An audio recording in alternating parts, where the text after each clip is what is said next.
Remember, if you jump on here, I'm gonna give it a few seconds, let somebody jump on, make sure audio's okay. Plus, I gotta plug you in. Because we got half power, and this thing, when you go on lives, they suck up juice like no other. It must be it's broadcasting to the world. We are connecting. Anyways, welcome, friends. So, I want to ask a question. My question is going to be, we'll see how this live goes. It's Monday. Everybody's a little droggy, including myself. My question is going to be, though, at least before I forget and get into some of these wonderful comments that you guys have, and please feel free to ask questions regarding business and life and the universe. You're more than welcome to always ask on the live streams. That's what I do them for. The more you interact, the more I interact. It's a happy, what in the flip-flops going on here? Happy family, you know what I mean? So don't be afraid. But my question, first of all, to kind of get this out of the way, I always try to do the meat stuff up front, would be on Miss Dig. I don't know what you call it in your state. And while you guys are here too, please, it just helps bring more people in, more people see the video. The YouTube loves it. It's not like every thumbs up I get $50. It's zero, pretty much. But it just brings more people in. So the thumbs up helps a lot. So I see we got one. I really appreciate it. Hopefully you brought something to drink. Cheers. This is my good old buddy. This has helped me out over the years. The only thing is it should be white because of black. But the Bubba, this is always a joke. I'm always, where's Bubba? Where's Bubba? Bubba's treated me well over the years. Very, very nice water. Love the little handle. Got a nice top. Anyways, my question, jeez, get to the point, was with Miss Dig, or whatever you call it, it's for underground utilities, right? They have to mark it. I think up here it's, instead of calling 911, it's 811. You have to get utilities marked. My question is, if anybody knows, and it doesn't have to be fence related or anything, this is my theory, and I could be wrong in my theory. I never tested out my theory, but this is my theory. You want to get the utilities marked, even if it's not so much even on the property or anything like that. Excuse me, because it's like insurance. It's almost like, can you imagine, not to say, we won't go down that rabbit hole. Anyways, you build a house, right? And you do zero planning, zero permits, right? You just start building a house. I mean, somebody's going to come up and be like, what in the flip-flops are you doing? You know what I mean? You're going to get busted. You have no plans. You have nothing, even though maybe you build a good home. But what my question is more or less is like, has anybody, I guess, basically hit a utility when it was marked? And as it was marked, how did that process go? Were they like, because I believe it's wherever they mark it, I think it's 5 feet from that line that you're supposed to hand dig, right? So my question is, has anybody hit a utility? Because I have hit some utilities. I've hit, I think the only thing I've really hit was the stinking internet. The internet people are horrible. They always go along the driveway. They always cut through the woods, and they only put it like 2 or 3 inches down. I don't think I've ever hit water. I never hit, nope, I don't think I've hit any high voltage. Came close to one, nicked it a little bit. It was okay. And no water. What else am I forgetting? Sewer. Those are pretty deep typically. But high voltage and internet are typically somewhat can be surfaced depending on the utility that's doing it, right? If it's a homeowner. Now, I know they won't do homeowner. What I'm saying though is, have you had it marked? You dug it, maybe you hit it. What'd they do? Did you have to pay for it? Were they like, well, it was marked, you hand digged, blah, blah, blah. I'm just curious. We're going to talk a little bit about this. Mr. Garage Door Guy 67. Hi. How we doing? How you doing? I hope you're doing good. I'm doing great. I'm glad you're here. Thanks for being here. Excuse me. All right. I wanted to share this with you guys. This is what kind of got me riled up. Was these little flags. What's so big about this little flag right here? I dropped them off for Cap. Here's the thing. I get real excited about this stuff, unfortunately. Maybe fortunate, I don't know.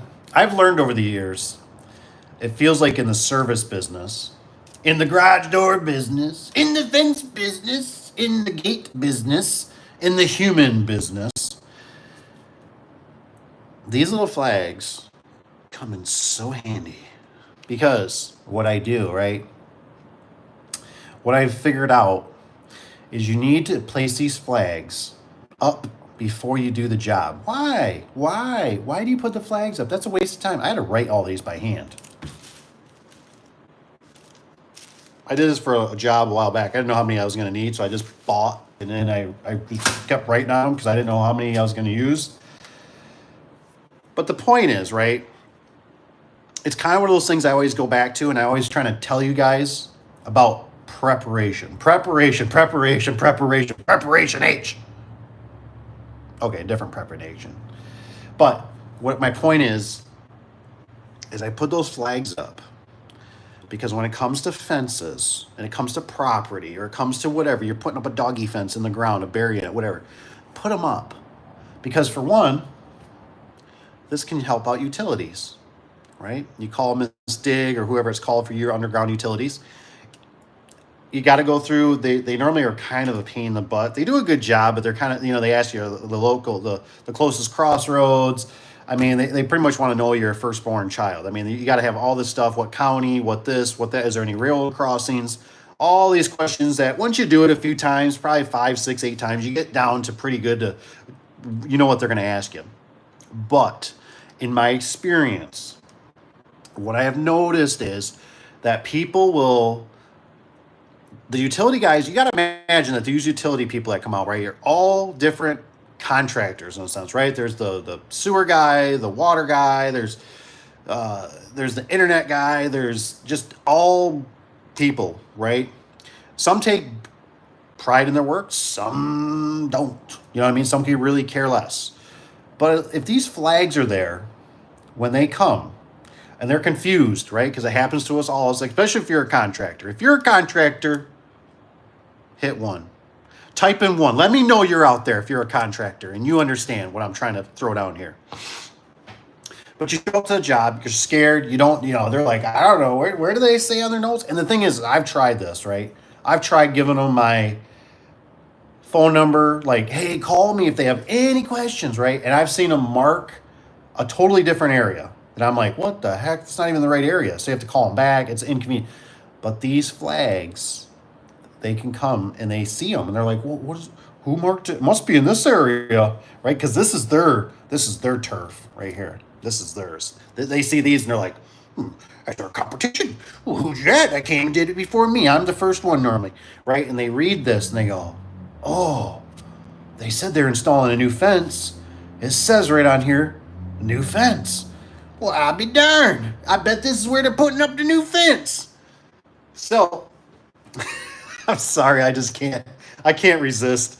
So, basically, they go, oh, I got to see. And they might go into the property, or they might go, well, I don't want them to hit my water line or hit this. So they might put a mark right there for you, right? Psychological brain, right? It's brain stuff, mind over matter. So you see that, they might mark it for you. Also, there's another part 2 to this. And I see what do we got here? Roughly 55 of you guys? That's awesome. Thank you for being here. But if you could do me a favor to let me know you're just not the robots, the AI out there, just hit the thumbs up. Just give it a thumbs up. Let me know. I need a little love. I need a little love tonight. It's Monday. I got the Monday blues, just like a lot of people. So a little thumbs up, just a little tap of the thumbs up, I'd appreciate. Anywho, all right, the part 2 of this. Whee! I love this little flag. I don't know. I love a flag. I just love it. I just love it.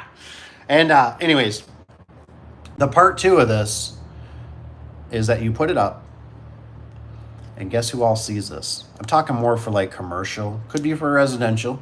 I don't do a lot of residential, but I'm sure residential could do it too. And Alex says, Monday blues are Sunday night. Love it. So, we got the brown bottle flu. That happens on Mondays a lot. from the weekend. Anywho, you put this flag up, right? You put this little flag up, and it sits there and it broadcasts to everybody.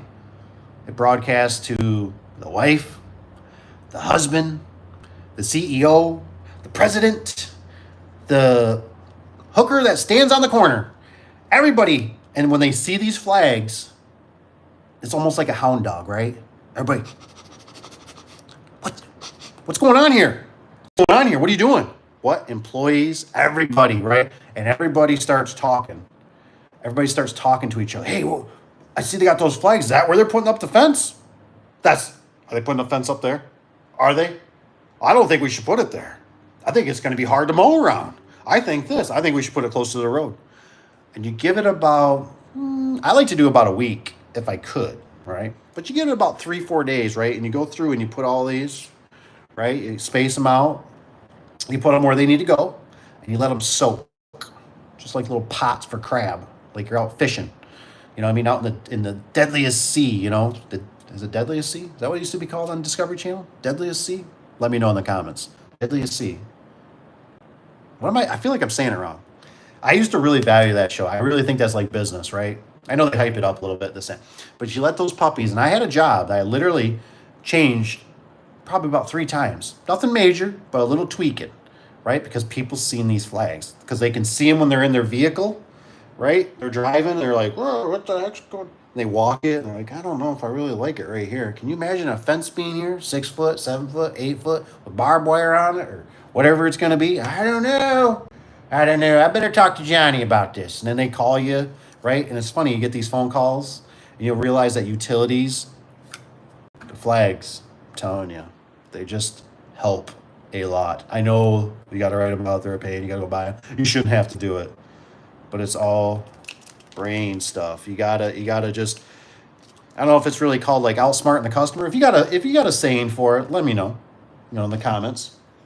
I'd love to hear it. Because I'm always looking for like terminology for certain things. But I just cannot, like, you can spray paint, but nobody sees the spray paint. They do a little bit if they're looking for it, but the flags just stand out. I mean, who does not see a little flag? You know what I mean? So that's my story on the flags. They've worked really good. They help with the utilities, underground. I'd like to know, though, I've had stuff marked out. I've had stuff where I did hit one before with utilities, and I had to... I had to pay, I think one was, splice was like $800, which pretty much ate all the profit. On a very small residential one, forget what we were doing. I think we were doing a little gate job or something. I had one, let me know your stories. I had one, I had a worker. And the guy, I don't know how he missed it, right? I told him, I said, look, you get paid hourly. Take your time. And I was just so busy. And I didn't call. It wasn't that I didn't want to. I just, when the time came and he was available, they weren't going to make it in time because you got to give them, 14 days or something like that. Anyways, we're out there working right after we dug the trench. I think it's for some communication lines or something. And I see the old Frontier van pulled up, and I went, oh, fudge. I went, that's not good. The guy comes out, real nice guy. He's waddling around, kind of doing his thing. I'm like, time to go talk to him. So I walked up to him. I said, what you doing? What you doing? What you doing? And he's like, so his customer said that their internet stopped working. And I'm like, isn't that a quinky dink? So he's wandering through the woods. I'm like, would they really run the wire through the woods like that? I mean, I'm just like blown, the house was on an angle. I start going up to him. I'm like, he's kind of in my area, but he can't find it. He's just going back and forth. And I said, it's got to be right here, man. I said, right where we dug in this area. I said, it's got to be. I said, let me help you start digging. So I helped dig him up. He was a burly dude. He had a few extra pounds, let's say. So I said, let me help you out. I dug it up for him. I found it, actually. So, I mean, just plain as day. I don't know how. And I even asked the guy when he got done. I said, did you hit anything? Nope. I said, are you, you didn't see nothing? Nope. He's seen it. I mean, this thing was like an octopus. I mean, it just with rainbow colors on it. On both sides. I'm like, he knew it. And so, anyways, I'm like, I told the guy, I said, well, I had another guy with me, so he was still working. I said, well, I said, since I got to pay for this, I said, might as well get an education out of it. So I said, how can I help you? And I said, how are you going to do it? And he's showing me these little blocks and stuff, and they're full of silicone, and how he's going to, patch it all together. Did a good job. Did a great job. I said, so, we got kind of done with the job, and I told him, I said, so what's this going to be? Hey, somebody put on their deadliest catch. Awesome, Alex. Thank you. Appreciate that. Deadliest catch. That sounds more, it flows better. I don't know if Deadliest Catch does anybody watch Deadliest? I don't do TV, so I don't know if Deadliest Catch is even still on.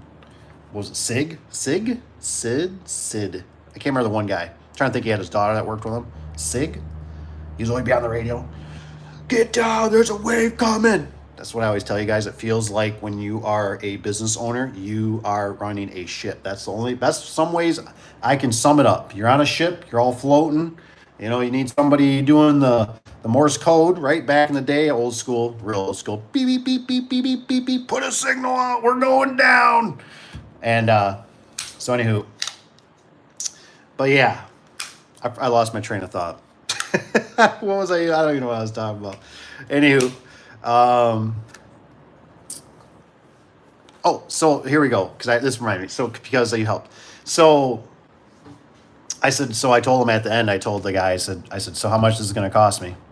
I was just wondering, like, how, I'm like, college isn't free, so I might as well get my college education. So I'm like sitting there just like, how are they going to whack me with this? Can I just pay for it now, officer? Can I just pay for it here? Like, do I get a discount? What if I pay cash? And he goes, it's really how you word it. And he says, I'm just going to say a tree fell down and in the woods, and that's what did it. I'm like, oh, thank you. Oh, thank you. Because, for one, I was embarrassed. I didn't need the homeowner going, oh, it says on their work order or whatever that the gate guy tore it up. You know what I mean? I thought, that's going to be embarrassing. And see, those are the things like nobody understands unless you're a business owner and you've been a business owner for a while, because it wasn't that I just didn't have the time. The time didn't line up, right? And that's totally my fault. And I should have, but it was just, I had a guy available. I was swamped. I needed the help. And you know what I'm talking about in business, the ups and downs, the ups and flows, because it hits you, man. And when you only got so much time during the day, and you can physically only do so much work. And when you got somebody that's like basically living off the system, that's like, hey, I'll work for a few bucks. You're like, come here. I need you. Come work today. You can work today, but you have all month off because you live off government. Oh, okay. But I need you. Come today, and I work you. I didn't have Miss Dig up there yet to market for us. My fault. I really thought because we were going out from the driveway. Nope, they went on an angle. So you just never know. But what I haven't had happen is where they marked it and I've hit it and then I had to call them, and what happens? That's what I'm kind of getting at. That's what I would like to know if anybody's had that happen.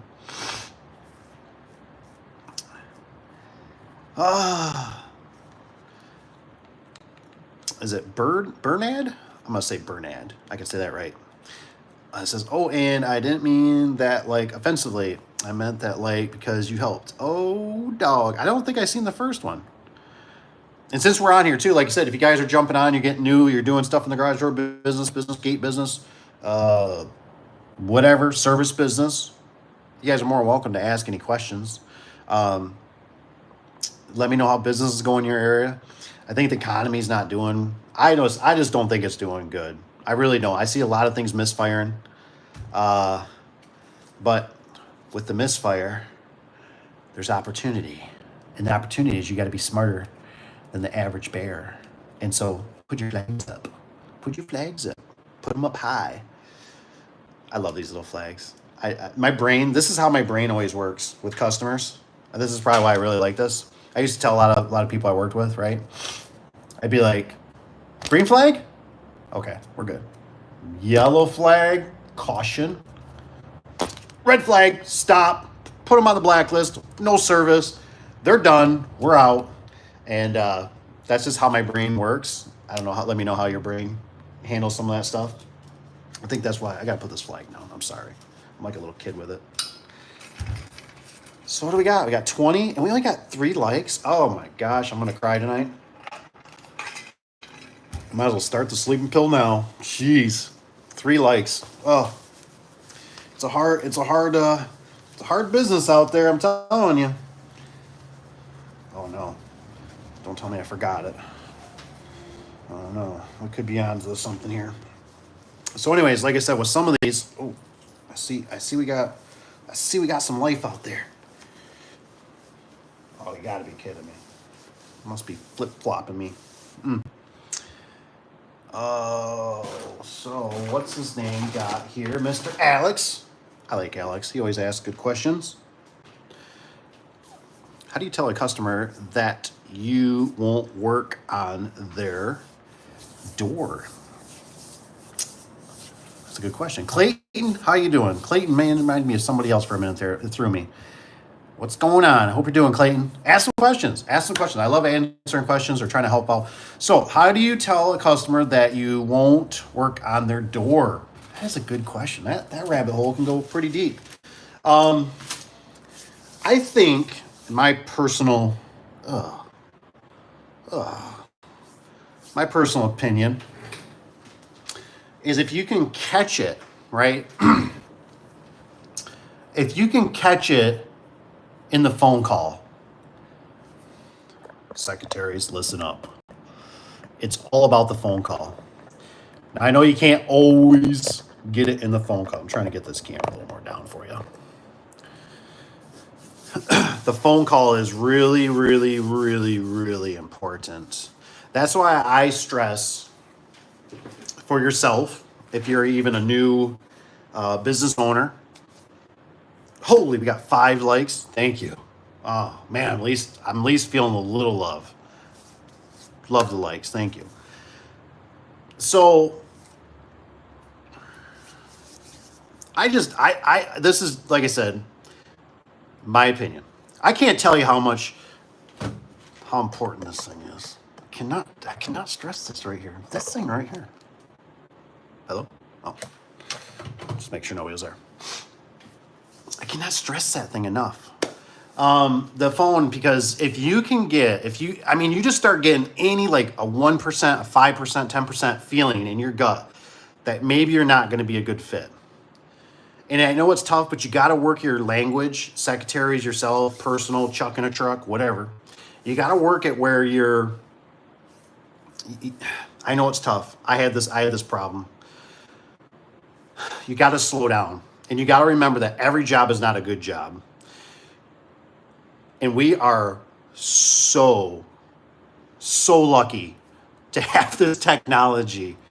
Cell phone, cameras, internet, text, email. These things are freaking miracles for business owners and employees, or just anything, secretaries, if you use it. You know, I always look at it and I always say it's a smartphone, but a dum-dum's using it. You know what I mean? That's kind of how sometimes I look at it, because this thing is so powerful. The fact that I can look in this thing right here, right now, and I'm going across the country right now. I'm going across the country, baby. You should holla, say what state you in, or where you at, what country you in. But anyways, you get that phone call, right? And you tell them, I do this all the time, because I look at it now, like I don't care about giving my personal phone number out, because I'll just block you, Heine, if I don't like you. And you tell them, say, look, they can email you if you're really, and you get that information. As soon as you look at it, you tell them and you say, you know what? Hey, let me take a look at it. Our schedule is a little bit packed. I'm going to see if I can fit you in, and you just keep wording it however. So you typically, what I'm trying to say is on the phone, you're trying to get them, you're trying to feel a lot of this stuff out. Send me some pictures, right? You see pictures already. Maybe it's the area's not a good area. Their address, just, hey, what's your address and phone number? How'd you find us? Blah, blah, blah, blah. You know what I mean? Try to get all that information. And if you don't have an answer, what I always do is I always tell people, bail. Get off the phone. Tell them, say, look, I don't have an answer for you. I'm really sorry. Let me call you back in 5 or 10 minutes. Let me check out your pictures, blah, blah, blah, blah, blah. And look at the pictures and feel it out. And I've noticed it's people seem to really appreciate, I think, because we're getting so used to a society that nobody wants to give anything. So for us, it's worked out really good that if you recommend your competition, maybe have a couple you don't like, I don't know, you know what I mean? Just, you don't have to be that way, but I'm just saying, tell them, say, look, we're really busy, you might want to call these people, I really apologize. I mean, we couldn't get to you probably for 3 months or something. You just be polite about it as much as you can, and just, I mean, cut that thing off as fast as you can, because that's a hot potato. So if you get to a job, I've had it where, and you just got to kind of tell them no. Like maybe they got extension springs, right? That's a real common one. Come across extension springs. We, unfortunately, don't do extension springs. They're dangerous. You got to put cables through them. I mean, I've had them explode, and I've seen them hit cars, take out back windows of garages. They could hit the customer. They could kill the customer. They could kill myself. We just don't want that liability. So it's just a matter of, like I said, the phone. The phone is don't run. That's for like us. We don't run. We take a phone call. We basically don't do free estimates. You know what I mean? It's commercial.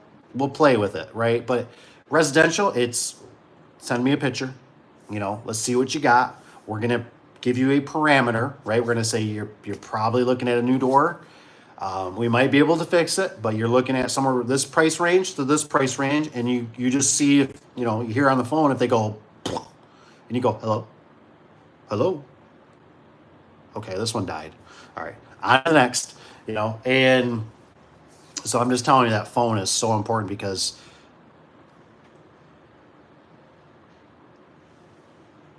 I can sit in here all day. I got AC over here. Well, that's the wall for it. That's the pooper. I got water. I got a fridge out here. I can sit in here all day, baby, and I can do whatever you want free. You want a free estimate? Not a problem. Got a computer right here. You want to free this? Not a problem. But when Uncle Dave's got to leave, he's got to get in that truck, and he's got to turn that key and make those pistons go up and down. Bum, bum, bum, bum, bum, bum, bum, bum, bum.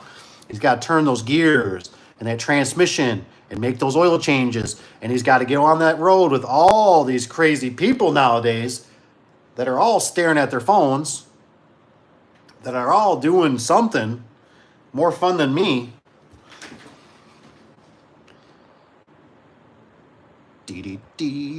How long have you been in business? What is it, May?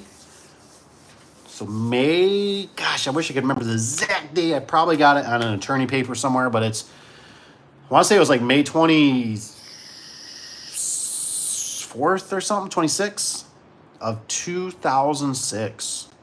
So basically 2006. So when I started the business, when we started, it thought about door and gates. We're going to see what Kevin says. I want to make sure I get you where we at for power. We're okay at the moment, but we could run out. Well, nobody wants to run out of power. Stand by. It's okay, guys. I did bring the umbilical cord. We're going to make it. It's going to be okay. It's going to be okay. You're okay. Don't look up. Don't look up. Don't look at the light. Don't look at the light. It's not time to go yet. Pumped up. What's Kevin got? Kevin's always got good stuff. I think I should make Kevin. You ever want to be a moderator? I think it's time for you to be moved up in the world. Says it depends. Says if they don't want to spend money to do it right, tell them it's too much liability on your end. Great, I love it. Great advice. Or you can say you're too busy to get them on schedule. Hey man, I think that's perfect. I think that's great.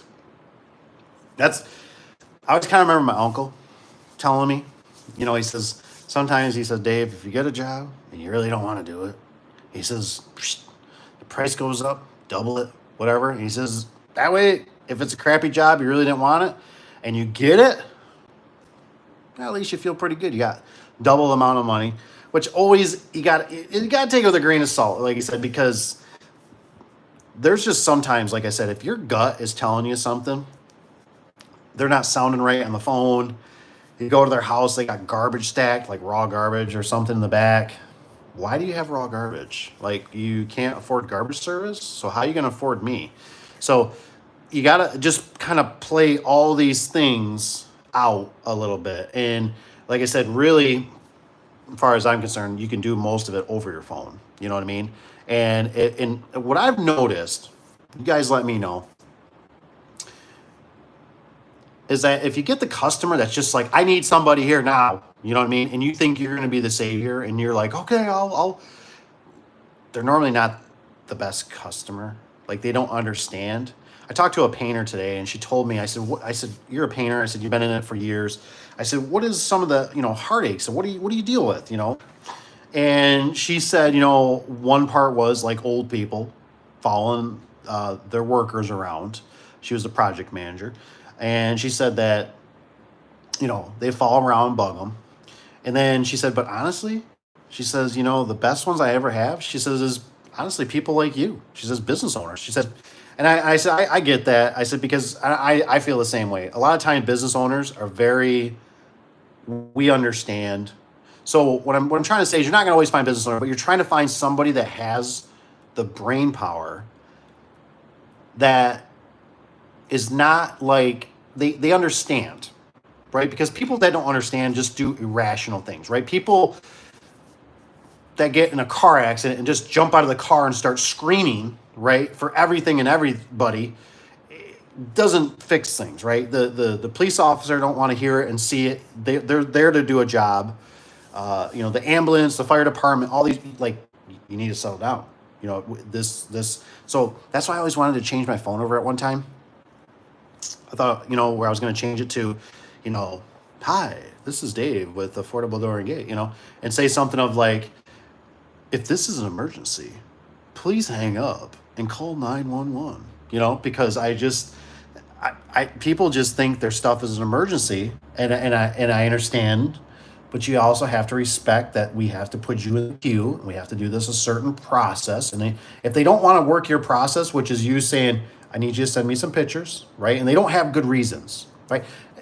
Look, if it's an old lady, it's a grandpa, it's a widow, it's something of not normal nature, look, we're going to do whatever we can to service that person. You know what I mean? But when it's that person going, I need somebody here now, and you're like, okay, well, here, we're kind of busy. No, if you can't, I'm just going to call, then just call somebody else.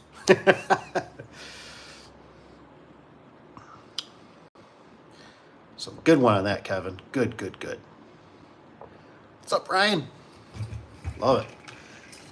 I love the crown. I always like the same. My buddy told me he ran a service.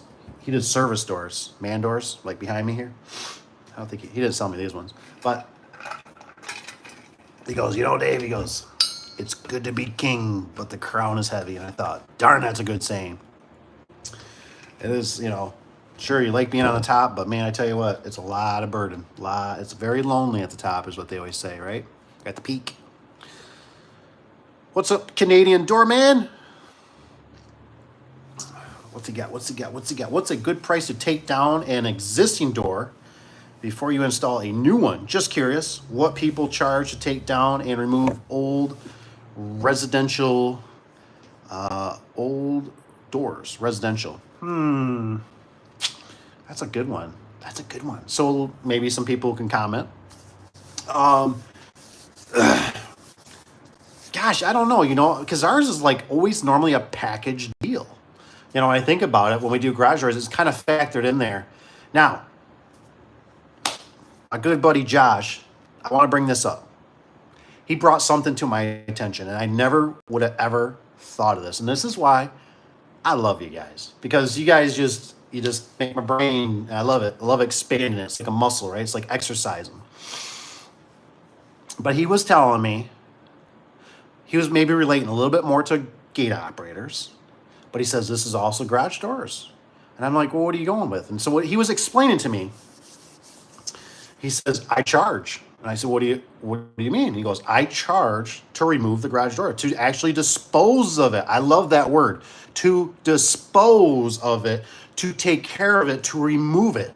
Because technically, when you show up to a job, right, that's their property. That was already attached. They already used it for 20, 30, 50 years, whatever it was. That's their property. I can leave your property here. I can leave it on the site, which is going to actually make my life easier, right? Because now I got to haul this thing around. Maybe I got another service call to go do. I don't want to huff this thing around and parts falling out of the back of the van or on top of the truck and rollers smacking my window. So he says, I can leave it. You can put it out by the road, scrapper, or if it's wood, you can chop it up, burn it. I don't care. But I charge for it. And I thought, wow. I said, now we only charge for like taking out wood doors.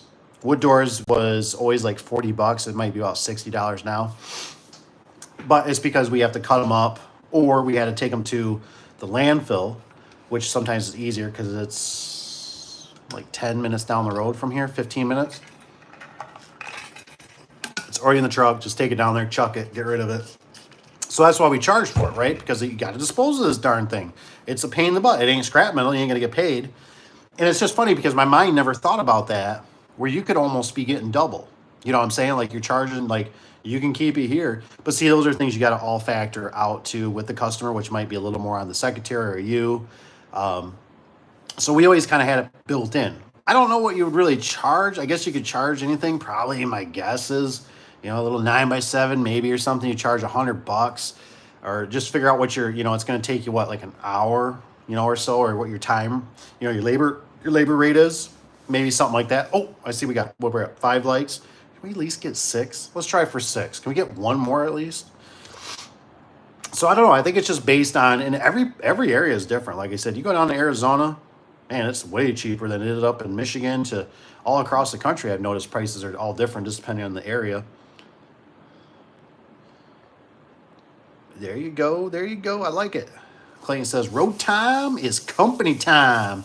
That's right. That's right. That's why I always tell you guys, don't travel. Don't travel. Because you got to remember, like I said, you're paying an employee. You got vehicle maintenance, wear and tear, more liability that they could run off the road. They could hit somebody. Somebody could hit them. A deer, a turkey could fly. I mean, just all these things. You got Vortex where you are? What do you mean by Vortex? I got a Vortex Chevy. If that's what you mean, I got a Chevy. Ashes to ashes, dust to dust. If it wasn't for my Chevy, my tools would rust. What's up, Rob? Oh, Kevin says, sure. We'll see if we can bless him tonight. Should we bless Kevin? What's going on? Dave, glad to catch the live video. Rob, glad to have you here. I think Kevin's been he's been a good dude, so I'm going to see if we can add him in. Where's change? Okay, can view, remove. There you go. There you go. Kevin's been upgraded. Only for a small fee of $19.99 and 3 easy payments. Rob says, I'll do it for 900K, 900,000. Oh my gosh. It says, wait till you see the door. What is for a rocket launch? What are we even talking about? What is this? I missed something. Got a Vortex. What's going on? Glad to catch it. Okay, it says you willing to travel? Well, it says we got a door at work quoted $1 million. 30 by 60 rolling steel. Dude. Is it Northern? Where's this at? What state or what country in? That's crazy, man. 30 by 60 tall. Like, what even goes up that high for like lifts? Like thinking like a outside boom lift. How do you even get that up there?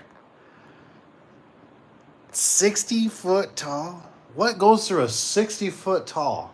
Like a ship? That's insane. Oh, it's for a rocket launch bay. Ah, so what are we, maybe Florida? We in Florida? Can you do it like in the wintertime? I need somewhere to go in the wintertime. Rob says, I'd love to see that end plate. That's funny, man. That end plate would be really cool to see. How big do you think the end plate would be? Like the back of a pickup truck, like a 4x8. Well, pickup's a little wider, but like, I mean, that just, gosh, to even think about that barrel rolling up. Man, make sure, if anything, if we can get some pictures of that at some point, if anybody gets it. Oh my gosh. Yeah, there you go. I hate to wind that thing. See, we need Tony. Where's the Surewinder? Where's the Surewinder? Will the Surewinder wind it? Or the Brute Winder? Because holy cow. I guess rolling steel, depending on how you put it up, at least, what would it, you just have to put a few turns on it and let the door drop? I couldn't even imagine like letting the door drop. I'd probably be peeing myself. I'd be like, oh, what if it gets halfway and just lets loose? I'm like, what's that noise? Is that the spring breaking? Did we put the barrel on wrong or something? Oh my gosh. I'd love to, I would honestly love to shake the hands of the men that are installing that. Cause I tell you what, that is just, I mean, that's going to be so cool. It says, half of labor cost. Kevin's got a good one here. He's got half of labor cost of an install for removing and disposal. I like it. See, that's why I like having you guys around. You're smarter than me. That's a good one. Half labor. What's Rob got here? Says if the door is in decent condition, we'll resell them. Excuse me. You'll get probably more from selling this than scrap. We still charge a disposal fee. Yeah, so that's a good point. Like I said, you can charge for it, and then I've done that. We've had some decent 16x7s, because 16x7s seem like they're always the ones that get buckled a little bit or they get a little rip. And what happens a lot of times is people don't understand the little rip in the section is what's causing it to belly, and the door won't close properly. So really all it needs is a strut. Yeah, there's a teeny little rip, but for somebody that's got a door that's like they don't have nothing, or their door is an old wood door, they're happy to get a metal door for, even if they just buy it from you for $200 and you install it for whatever you want, $600-800, they're happy as can be. And so that's a way to make some extra, keep the guys busy or yourself. And it's kind of like saving the environment, and it's puts a few green leaves in your pocket. I don't know. Canadian Doorman says, smart, definitely a good idea to resell it in decent shape. I've done it a few times. I have too. I don't really do it anymore just because it's the time factor. We just, we have to put them out by the road, which works the best for us. We got a lot of traffic down our road. We got a 5-laner out here, and it's the weather, so you got rust, so you gotta spray them a little bit with the springs if you want to keep everything out there so they can see it. There's different ways you can do it, but the torsion tube, all that kind of stuff, I kind of like everything to be a package deal in case somebody shows up and it's an employee or whatever. Marketplace, you could always do stuff like that too. Utah, come on, man, give me an invite. I'll come down to Utah, check it out. Is it Vortex? Is that the name of the business, Vortex Stores? I'm assuming. You can always, is it Northern? You can always hit me up with an email too at the daveadubson@gmail.com. I typically put in the description below. I don't think I did on this live stream. But just in case, because I get some people, I know we like options. Everybody likes the options. So I'm going to write it down. And then I'm going to show you. And then it's on this thing, so I can't get in trouble. So Dave, that's if it fits. A. Dubson, right? At gmail.com. Oh, here. And I'll put you a little sauce in here. So get ready. Are you ready? Get ready with your screenshots. 96 75. Here we go. Once in a lifetime. Huh? Oh, okay, I'm sorry. So it's just the Dave A. Dobson at gmail.com. And then our phone number, 231-720-9675. I think it's backwards. I'm pretty sure it's backwards, which is great. But it's just Dave A. Dobson at gmail.com, 231-720-9675. There you go. Make a little recording. If you need it again, maybe I'll do it one more time. Maybe. Only if we get up to 10 likes. We're at 9. Can't do it for 9. Maybe do it for 10, not 9. Okay. Northern Rope. Is it Germany? Says we test rockets. Oh, okay. Nice. Who just sent me the screenshot? I love you. That's funny. It makes me laugh. Somebody sent a screenshot right away. Who was it? I just touched this thing and it zoomed me in. I might have just learned something tonight. I realized I could zoom in on a live. This is sweet. It says, yeah, come in the winter. No. I'm good. Michigan's just fine. Don't need no Utah snowstorms. No. It says 6x6. I can take 6x6. I can take pics, send them to you, even though I'm not supposed to. 6x6. Is that the plates? 6. So I'm on what am I 5'9"? Mother fudger, that's huge. Dang, how thick is the steel? Dude, I hope that's gonna be on the company website. That's gonna be amazing. Amazing. I like to see the scissor lift, the setup. Holy moly. I'm assuming is it insulated or not insulated for rolling steel? Seems like insulated would be thicker yet.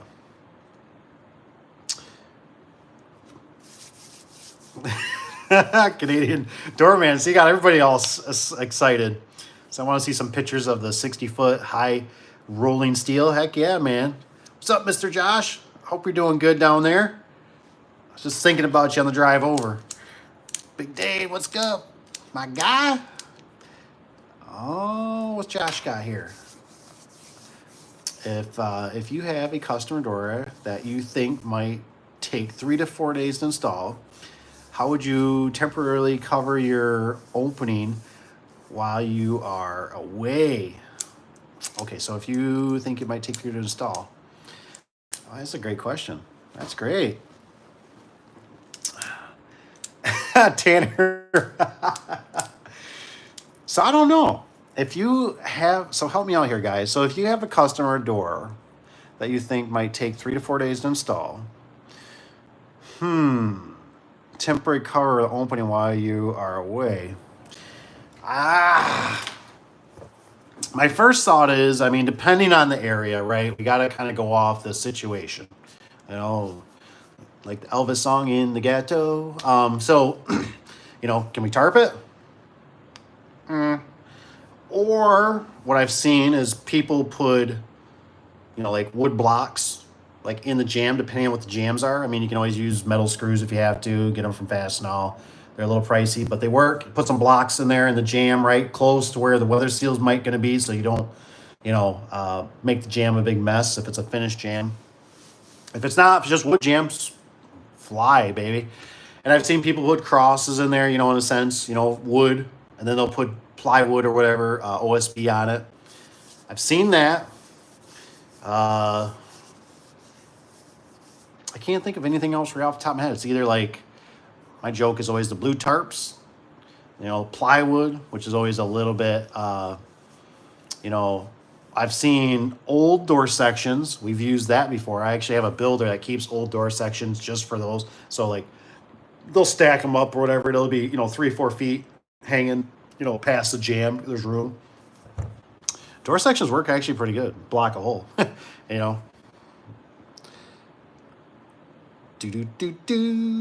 Gotta be a 5. Look at Rob. He says that's got to be a 5-piece hood. Oh my gosh, I can only imagine. All I'm thinking about is everything you're lifting. Like I said, I'd love to see it.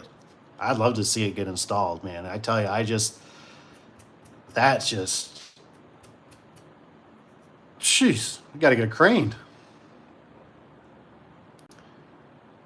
So I wouldn't cover the opening and let her fly. Build a temp wall, with plywood and 2x4s. There you go. So Rob's got build a temp wall. Sometimes it was kind of nice. It was a real pain when all the wood. I mean, it's still expensive. Don't get me wrong, but when it was really overly inflated, and you had to buy stuff like that, we had to do it a couple times. Just for emergency situation or something. It's like, oh my gosh, the price. Where we at, 10? I don't think I brought my sleepy pill. I'm so bummed. I don't feel it. It says 6 horsepower. So that's a gear head for an opener. Like, who even sells that? Like, I mean, what's the manufacturer of the opener? Like, does LiftMaster make that? I mean, who makes an opener? That's just a special thing right for that. That's just insane. Maybe it's the back pocket. Back pocket. Don't let me down. Dang, just mints. Swore. Woo. With number 100 chain. Oh my gosh. Yeah, Rob says, he says that chain will probably weigh 200 pounds. Dude, that's some serious. I can't even fathom this thing. Like I said, I almost just want to film it, see it. I want to see it. Like, it's just got to be, like, how do you even, what's the width of that thing again? How do you haul? Like, how you hauling that? So what's Josh got? Josh says it is a glass door with, so glass door with an entry door in the middle. So no present holes on aluminum frame. For the hinges. Can't add any sections into it. What?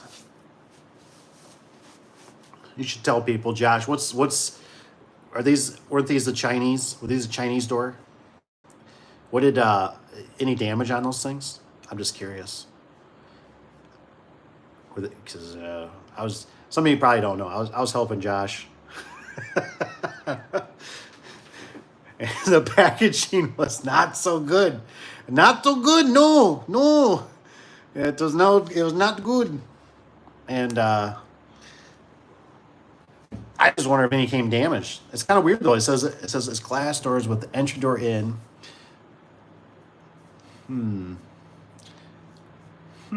So how do you, I guess you make it hinge, right? I mean, I've literally taken and made garage doors. Like, I made a garage door out of plywood. You know what I mean? So you got to just make it hinge. If I'm on the same page, I could be on the wrong page. Make it hinge with the door to block it until you put the entry door in. Or, I don't know if anybody's ever done it. I should do it. I don't know if I've made springs that temporarily worked. Where I built a frame out of 2x4s and mounted my hinges and stuff to it, and just put plywood sheeted over it, make basically a garage door with sections, and it worked. It wasn't perfect, but it worked.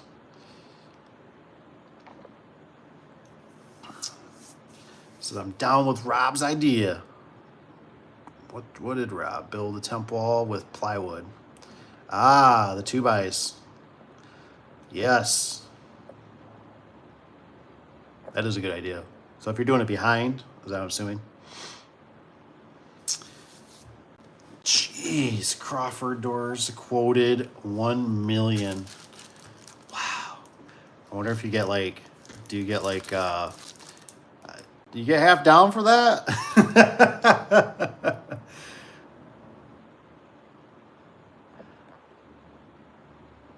They should have let the They should have let the government do it. Shoot, man. It would have been a trillion. Old Atlas says, Rob says, I wonder how long it would take to fully open and close. Ooh. Northern says it takes about 6 minutes. Jeez. I can only imagine that thing has one hiccup. He says, I got your email. He says, I'll send you a picture. Heck yeah. Just make sure, if you send me a picture, just let me know I can't share it. Just let me know. Just let me know. Because I don't want to accidentally, or let me know if I can. Just let me know. I'm going to assume I can't. Because if you can't, I probably can't. So, but I'll draw you a picture or something. I'll draw you a picture on the board of what I seen in my dream. In my dream.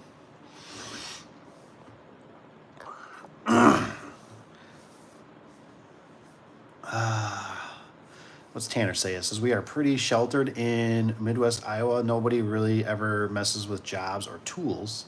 So we can leave doors and hardware on jobs for days and nothing is ever messed with. But in the winter, it says we will use, Tanner jumps down here, Tyvek. Or yes, 2x4s, Tyvek, plywood, materials put in. Tanner's always got such great info. Appreciate that. Yeah, it is nice when you're somewhere where you don't have to worry about that. But when you do, oh my gosh. So I was telling Josh, we talked about it a little bit. Like those air tags. I think those can kind of come in handy. I used to see an orange job camera. They used to advertise quite a bit. I don't know if I've seen it through Facebook or where, but I don't really see them advertised anymore. I don't know if it was a good product.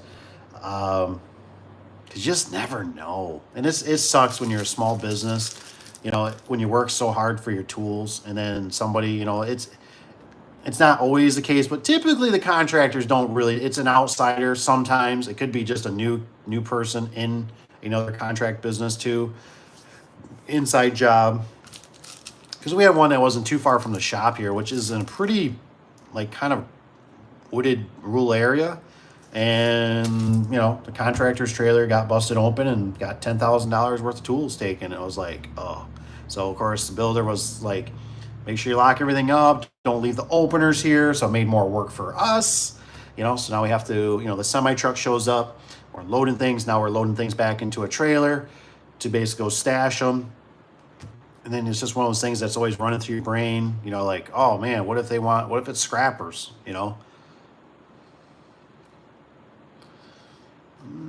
Supposedly the biggest rolling steel door in Utah. Utah? Feels like it might be the biggest one in the country, at least pretty close. Says, I just want to see some pictures of that door. That just blows my mind. I know, I'm right there with you, Rob. I'm still kind of like, what? I'm probably have dreams about that thing. That would be a fun challenge to install. It'd be a fun challenge to install, but I tell you what, I know I'd want some experienced dudes next to me on that. I don't even know if, I wonder if, is it Northern? I hope I'm saying it right. I wonder if, do you know what you estimated or what they estimated or whoever estimated? How long it's going to take to install this door? Because I don't know if my patient levels, is it a month? Is it 2 weeks? I guess rolling steel, I don't know, taking out an old door? Assuming it's new. All came in clean. Ooh, nice, Josh. Awesome. Got 5 of them, and they are all clean. Nice. Glad to hear that. Because, boy, you seen the packaging like I seen it. I was like, oh no. I was like, and those. I thought to myself, I kept thinking, they'll come from China, and the gimmick's gonna be, they're gonna be like, they won't send them back, so who cares? It'd be too expensive or whatever. So I thought, so I'm really glad, but they could definitely improve a little bit, especially how we had to get them off the truck. Oh. It says Tyvek, or yes, 2 guys. It says aisle. This is invite party when I install the glass doors. Heck yeah, man. Do it up. I want to see those Chinese doors. I don't know if Josh, you might have told me. You might not want to say on here too. I get it. But I was just wondering, like, what was the savings? Like, you said a size. If you remember the numbers, like you said, so basically, if I was to purchase it, it was going to be $4,000. I got them. It's going to be their cost was like $2,000 your cost. You know, because obviously it might be worth it. Obviously, I'm sure it was. We are going. Says we are going a government contractor. It's our tax dollars paying for it. Awesome. I don't think it's gonna. I mean, $1 million. What's that? I mean, all I hear about now is trillions. So you don't even got my attention until we talk a trillion. You should. Who's got the garage door? It's gonna be $1 trillion. Says yeah, you have to draw a picture. He says if it got out, I'd get okay. Yeah, we ain't gonna do that. We don't want you getting fired. That's what I kind of figured. That's why I thought, everyone hit the thumbs up. Rob says, let's get to 20. What are we at? 10? Oh man. I'm leaving. We only got 10. We got what, 44 people? And we only got 10? Come on. Steve, is it Steve Will? Steve Will. Says, what do you do? He says, do y'all do fire protection? This was recommended to me. Well, we don't do, some of us do fire roll-up doors. We don't do maybe like fire extinguishers or vests or suits or anything like that, but we do fire roll-up doors. And if you're in the service industry or you're in that kind of business or you want to learn more or anything, we're always willing to help. Like I said, a lot of us are small entrepreneurs and business owners and some employees, and we're just all children of God, and we're just all here. We exist. We're just happy to live another day. He says, Tony's here. What's up, Tony?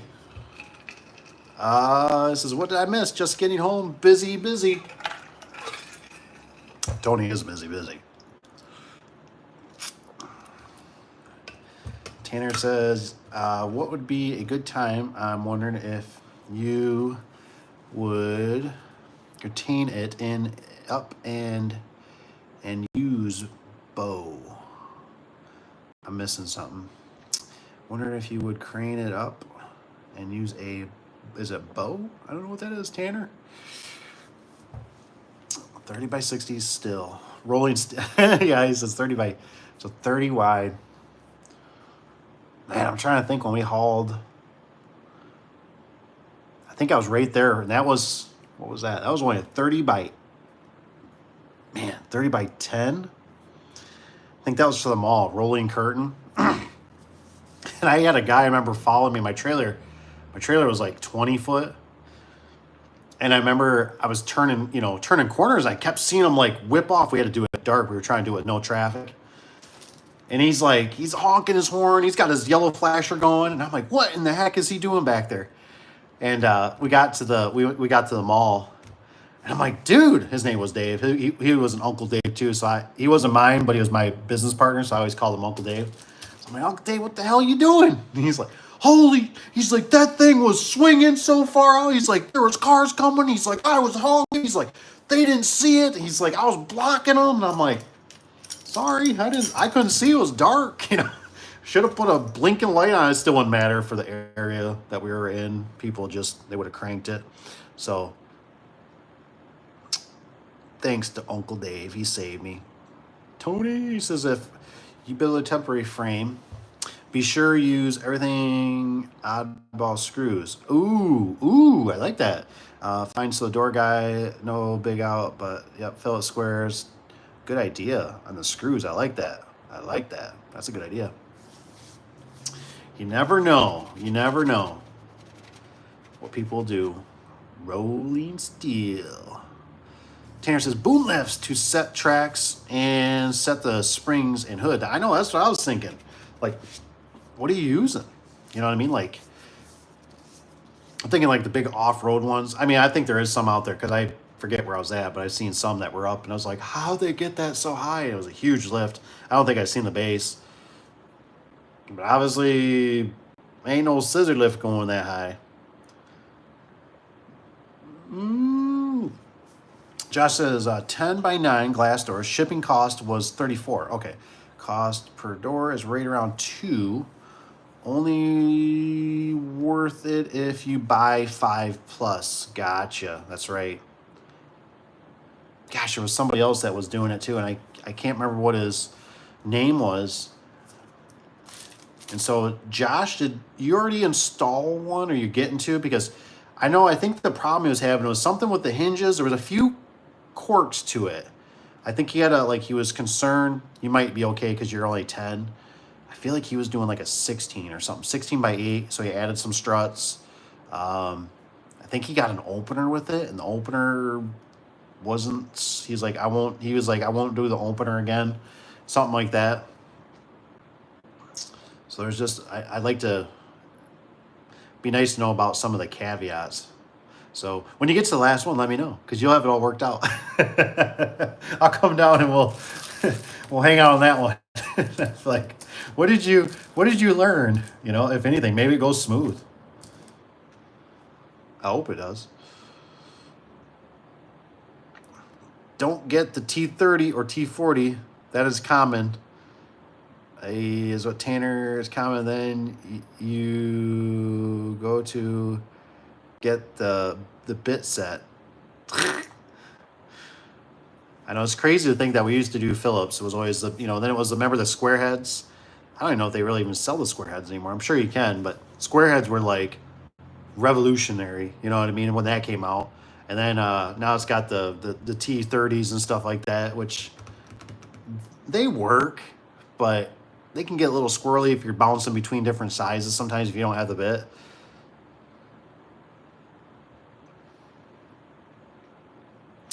Sorry that you were an alarm monitoring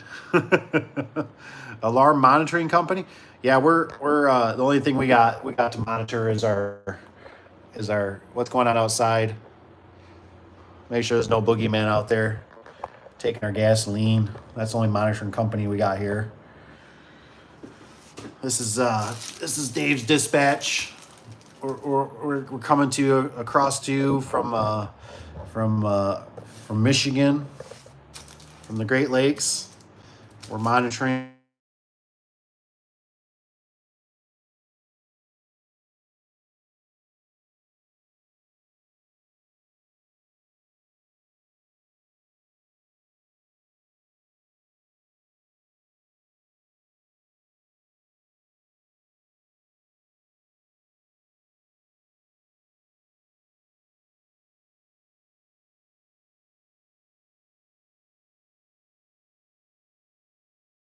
Fix the issues I was having with the operator. I guess something you have to manually go into system and learn the photo eyes. Sometimes they don't.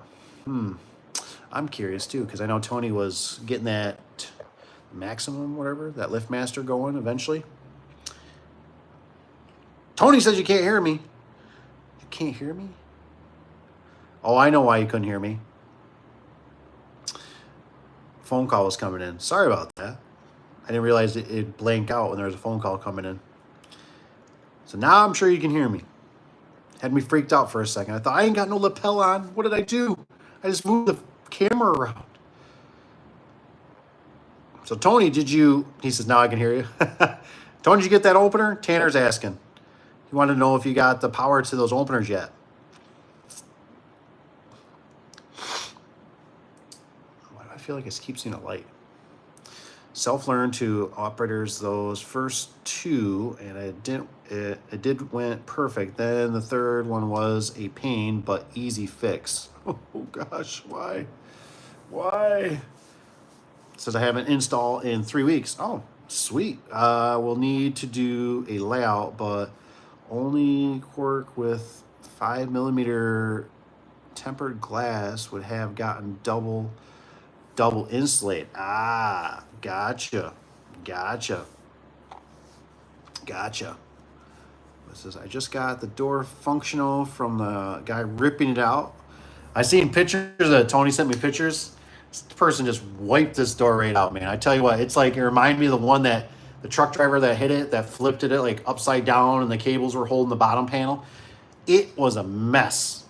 I'm just gonna tell you. Tony sent me a picture. I was like, ah. Tony invited me to come help, and I would have if he was closer.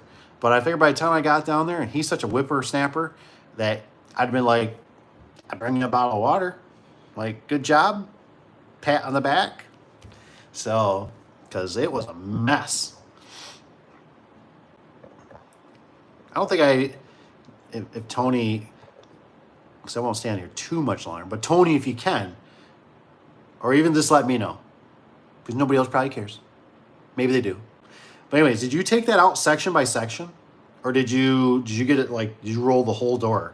Because when I've gotten those situations, I typically have to do section by section, tear the whole door back apart, then I'll rebuild the door. I think he had struts though, if I remember right. He had struts on every section of that door, so I think that was a big savior to keep that door alive. Metal door, it's kind of like a steel backish, vinyl backish, one of those ones where like the inserts, it looked like. I thought it was a wood door at first. Says I just got the door functional from the guy ripping it out weekend. My operator did not get hurt, thank goodness, but no, the power is not up there yet. Ah, gotcha. Yeah, real lucky that opener wasn't attached, because that door was upside down and backwards. It was not a pretty sight. Okay, so come along and a cable grabber to secure the door, and section by section. So I kind of thought, I've tried. I'm not strong enough. I'm not the Incredible Hulk. So I've tried to maneuver them, thinking, oh, I'll just peel that thing. I maybe on like little doors, little 9x7s or something. But when it comes to the bigger doors, it's just like freaking impossible. And unfortunately, with garage doors, they can suck, man, because they always remind me of pop cans. Like if you crush a pop can, it never fully comes back, even if you try to, pull it back, blow it up, whatever. They don't like it after time, man. Everything's getting compromised.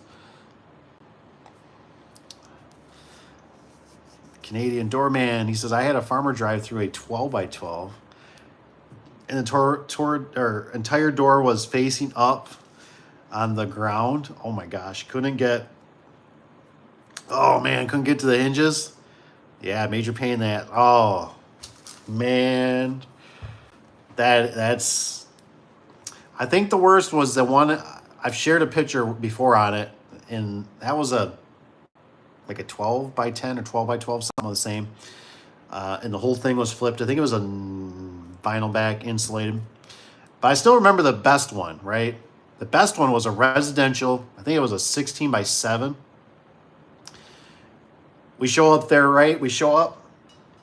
And I mean, well, there's two actually. I show up, and I remember it had tire tracks over it. The door was facing, the hinges, were up and everything.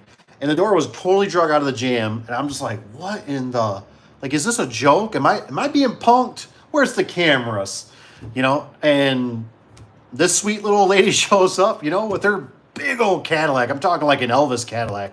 And she was like, well, she goes, I had to go to the doctor's. And she's like, I wasn't going to be late. And I'm just like, oh my gosh. I mean, tire tracks and everything over this thing. She plowed right into it. Her car barely had a scratch on it. I couldn't believe it. And then probably one of the crazier ones, this was over an affair, husband, wife, an affair. Sent my business partner out. We got a call. It was right around the corner when I was running from my house. And he goes there, he comes back, and he's like, we had really crappy phones back in, 08 type era. And he's like, you gotta see these pictures, man. And I'm like, he's like, the garage door was across the street. And I'm like, across the street? Like how, we haven't had a storm, no tornadoes. I'm like, how does the garage door get across the street? He's like, I don't know. But he's like, it's crushed. It's like somebody ran into it and drove it across the street. And I'm just like, what? Well, I didn't find out till later, almost like a year later. My uncle's telling me this story. He goes, yeah. He goes, you know that girl at Lowe's? I said, yeah. And he goes, well, remember seeing that blue Mustang? It was like a 1969 fastback blue Mustang. It used to park out pretty far in the parking lot.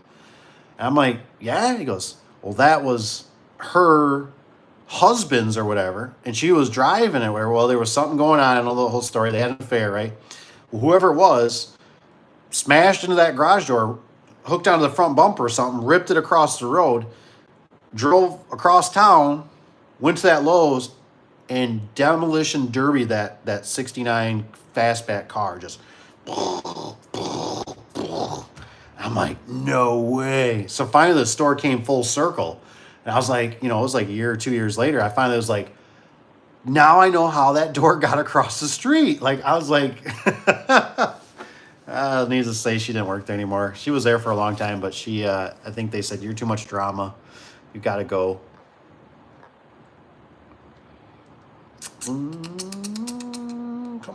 along. It says, come on, 5 rollers. Tony said, I put 5 hinges in 1 roller and she's running. I must have missed that one, Tony. Sorry about that. Tanner's got done section by section, or you can get a 3219 lifts in there, attached straps, the door. Oh, yep, that's a good idea. Lift it up and reinstall it, I'm assuming, then get it back in the hole. That's a good idea. I like that. Says we had a seed tender catch 24 by 18 door 2 years ago that I put in about 2 months before it happened. That's always fun. And it's always like, whose fault was it? If it happened, not a fun deal. It was 2 by 18 job. He says we had to rip out the door, take apart, and out of the, it must have jumped here, out of the way, and had to install another 20 door, reinstall it. Oh my gosh, damaged doors placed because it was the bay for all the seed corn. Oh my gosh, they needed that bay closed off for the elements. Ooh, that is a bad day, man. That is a bad day. Garage door training school is scam guy. He is idiot and bad rep for real door guys. So is this the mile in DC? Have you or anyone you know paid for the garage door training school? Yeah, kind of what Tanner sounds like. Sounds just kind of like a sales pitch type thing. So probably save your money. Probably, if anything, subscribe to the channel. Ask me questions. Typically, if I don't have the answer, which even if I do have the answer, I still broadcast it out to a lot of these wonderful people that are here. They answer a lot of great things. And especially if you're not like in a super time crunch, they'll comment on it on the video. And then typically, otherwise I get emails. I try to share it. There's a lot of stuff out there. And a lot of guys that are here will testify and tell you that really the best thing is, if you can either work with a door company or you just get out there and just do something small. Start with residential, do some openers, do some garage doors, read the instructions, watch some videos, ask questions.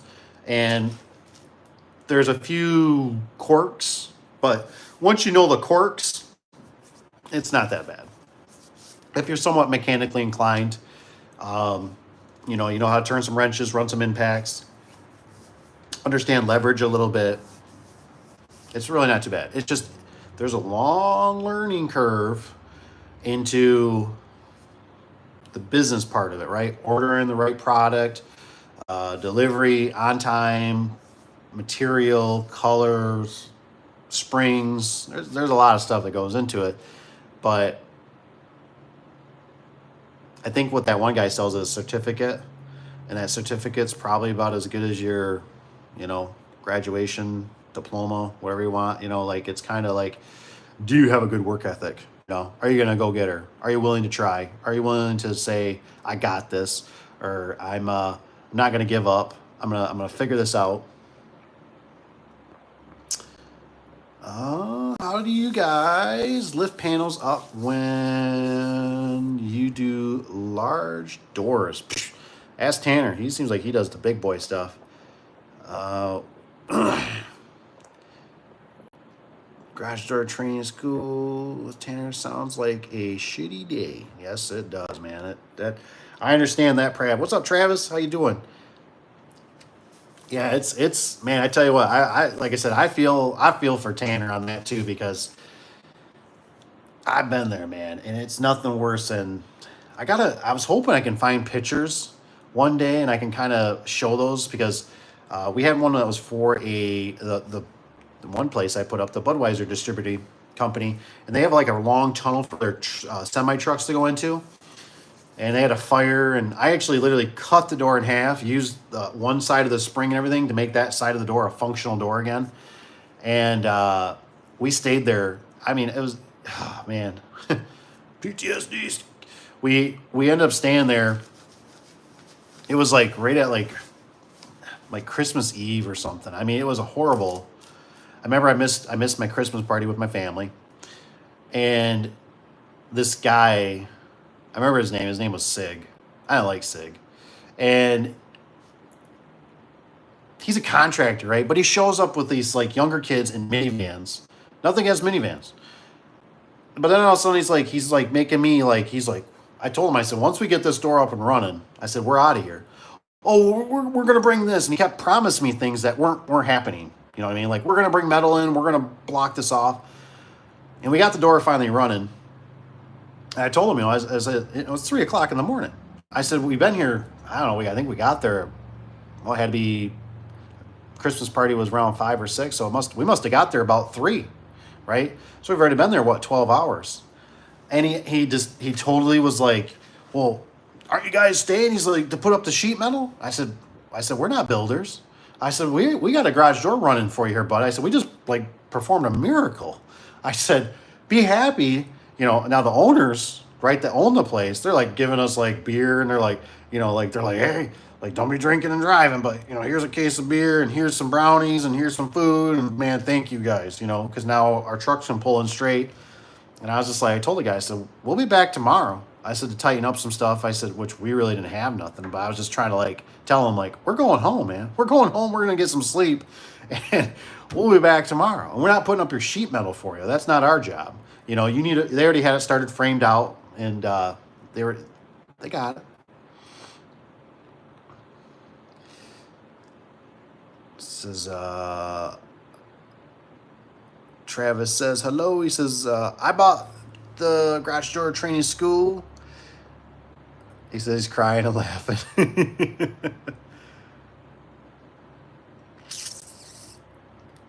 Canadian doorman at work and get experience. Only way to do it.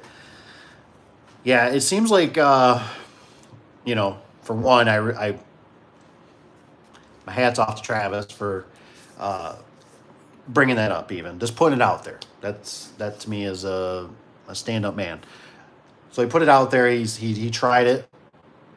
I think he's my only one that I know of that has done it, and he basically sounds like he might have went a different route, saved that money for something else. Because what was it, Travis? 12, 13, 1600, something like that? Or did somebody already say the price? I can't remember. Work experience, only way to do it. But to me, it's like driving a car, right? You know, you can do the whole test, right? Yeah, you know, red light stop, blah, blah, blah. But until you get on the road, it's a different animal, right? You get on the road, holy crap, people are driving at me. They're driving on the wrong side of the road. And, you know, or winter conditions or rain conditions, hydroplane. You know, garage doors is like, once you start touching something, tings and goes here and does that, you go, oh shoot, you know. And being with the customers, I mean, I tell you what, they'll train you real fast, right? You'll go, I ain't doing that again. I'm gonna ask Uncle Dave. I'm gonna email him. I'm gonna call him. I'm gonna text him. You can try to call. I don't. My phone's always on silent. Text is always the best. But I'm just saying, you know, it's one of those things where the customers will beat you up pretty fast, especially if you got some not so good ones that are not understanding and stuff. They'll chew you up, and you'll learn real quick what to say, what not to say, what to do, what not to do. What's Rob got here? Rob says, move to my area. He says, I'll teach you everything. He says, I know. He says, I want to be the dumbest guy at my company. Heck yeah. I think that's kind of a good point. You know what I mean? It's always a good point. I like that because I remember one time somebody told me, a technician, you know, you got to think about it. I was just listening to a guy today and he said, hire on attitude. You know what I mean? And I thought, got my attention. And I thought, he says, hire an attitude because he said, you can't teach somebody to have like a good attitude, you know, positivity, things like that. And I thought, man, isn't that the truth? Like attitude is just, you know, I remember I seen this painting or this picture one time and it said something about like, you might not be able to change the outcome or the day, but you could always change your attitude. And I thought, damn, I said, that's good. I said, because that is so true, right? You got a flat tire. Well, what are you going to do? You're going to go home. You're going to scream at your wife. You're going to scream at, you know, you're going to get upset and beat your kids. I mean, it's all right here. It's just here. Just got to control this. And yeah, it happens, man. You know, we move on. It's Canadian. He says, we use the guns. I love it. He says, lift them up. On scissor lifts on both sides of the door and go up, slide them in, on to the next one. Heck yeah. You know, I was just thinking that brought up a Tanner. If you think of it at some point, maybe you can answer this, maybe you can't. I don't think you can do it with that big a door. I mean, I don't think you can swing it. When I was down working with Josh liked to put them up, and there's no right or wrong reason, but Josh put the sections up, and then he put the hinges on, right?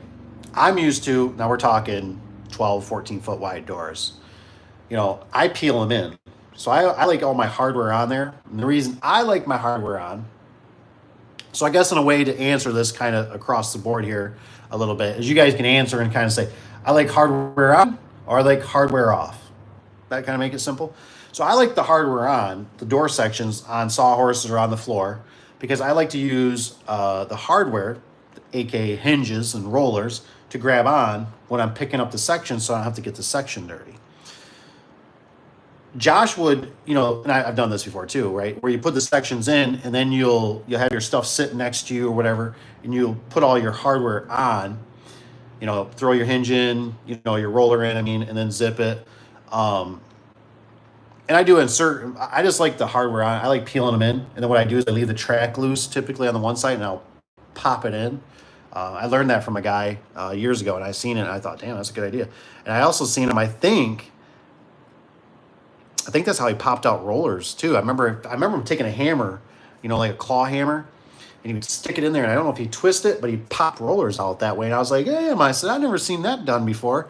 Thought that's not a bad idea either. I think we were changing out a section or something.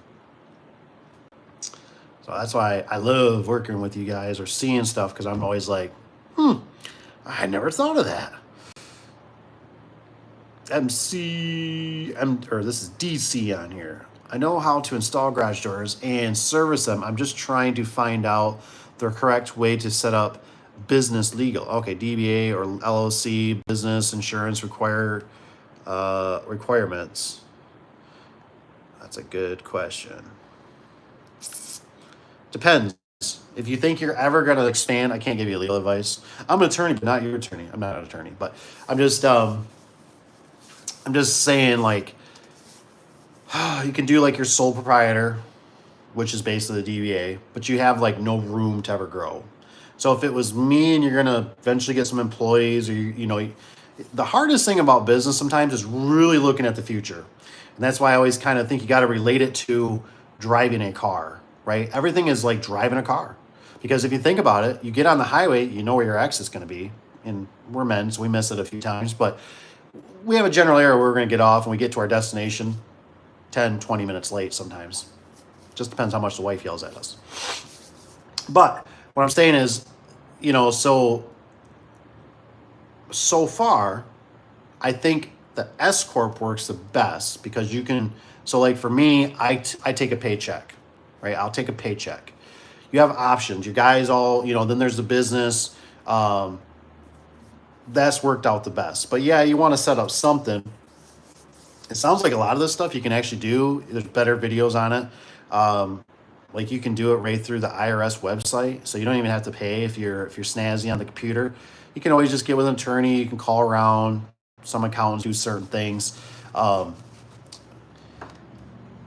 just remember you can kind of go bankrupt before you kind of get into business in a sense if you don't have a lot of money, because you start paying for insurance depending on what you're doing. I'm not saying you shouldn't get it, but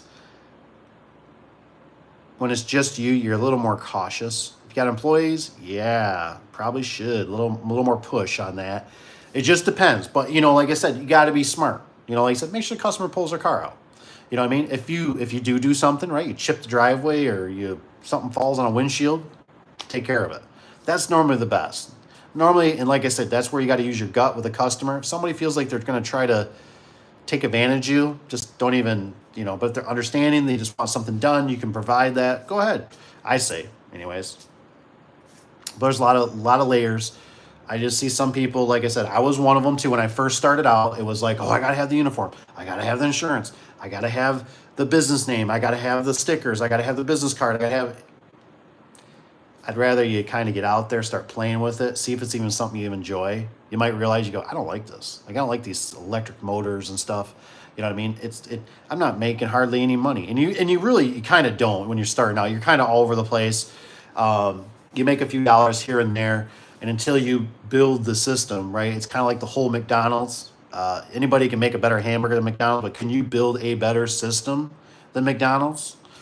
So that's kind of how I look at it. And McDonald's really isn't a burger place, they're a real estate place. They got the best real estate in the world on the corners and everything.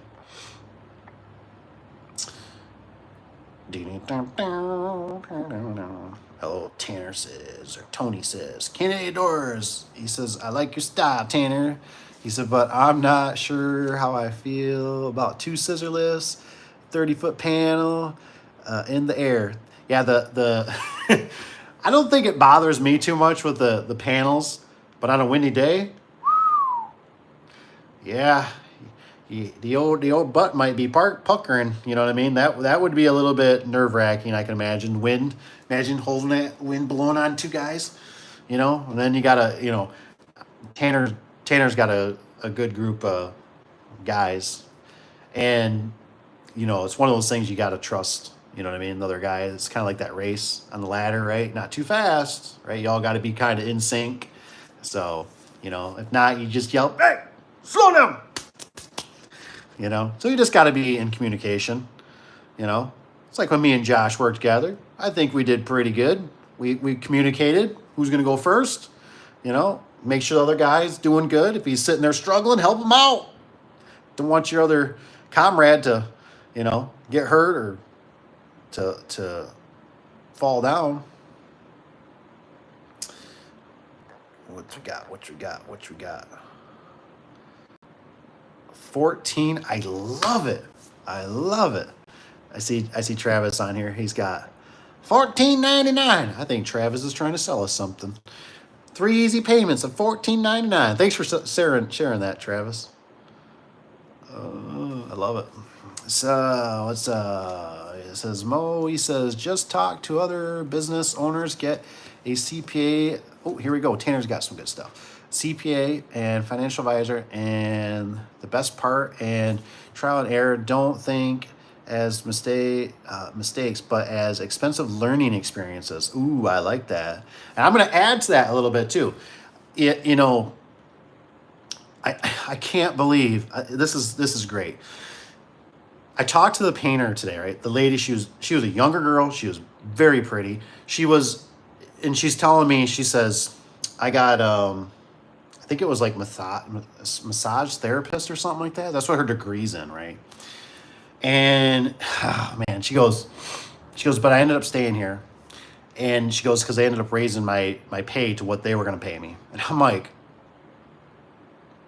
so you're going to be a massage therapist? That was your passion, your dream, whatever. You went to college for how many years? Blah blah blah. And I'm like, and she did a great job. Her communication skills were amazing, and her text and everything.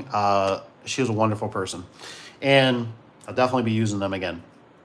And anyways, I just blew my mind when I was just like, because of the pay. And so what my point is college isn't free, and people spend a lot of money on college. And there's a lot of people that have a college degree that don't even use their college degree. So I always look at it like, I go, college isn't free. You know what I mean? So I can either go $100,000 in debt, or I can go out there and I can literally do something for free or for a few dollars, and I'm learning, right? And that's my college. I'm learning. I'm getting hands on. I'm getting tuition. I'm getting training. I'm almost like an apprentice.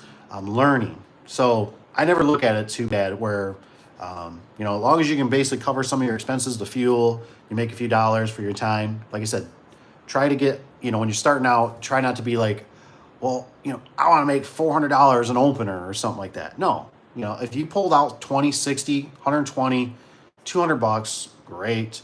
You know what I mean? But just get out there and just keep, and all it takes is a few people, right? You start getting somebody, a property manager or this or that, or this guy knows people. I've seen it happen. I've had it happen for myself.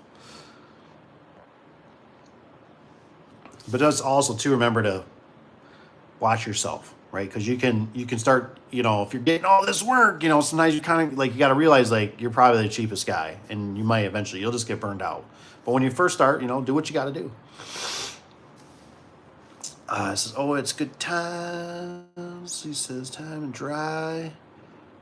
What'd I miss?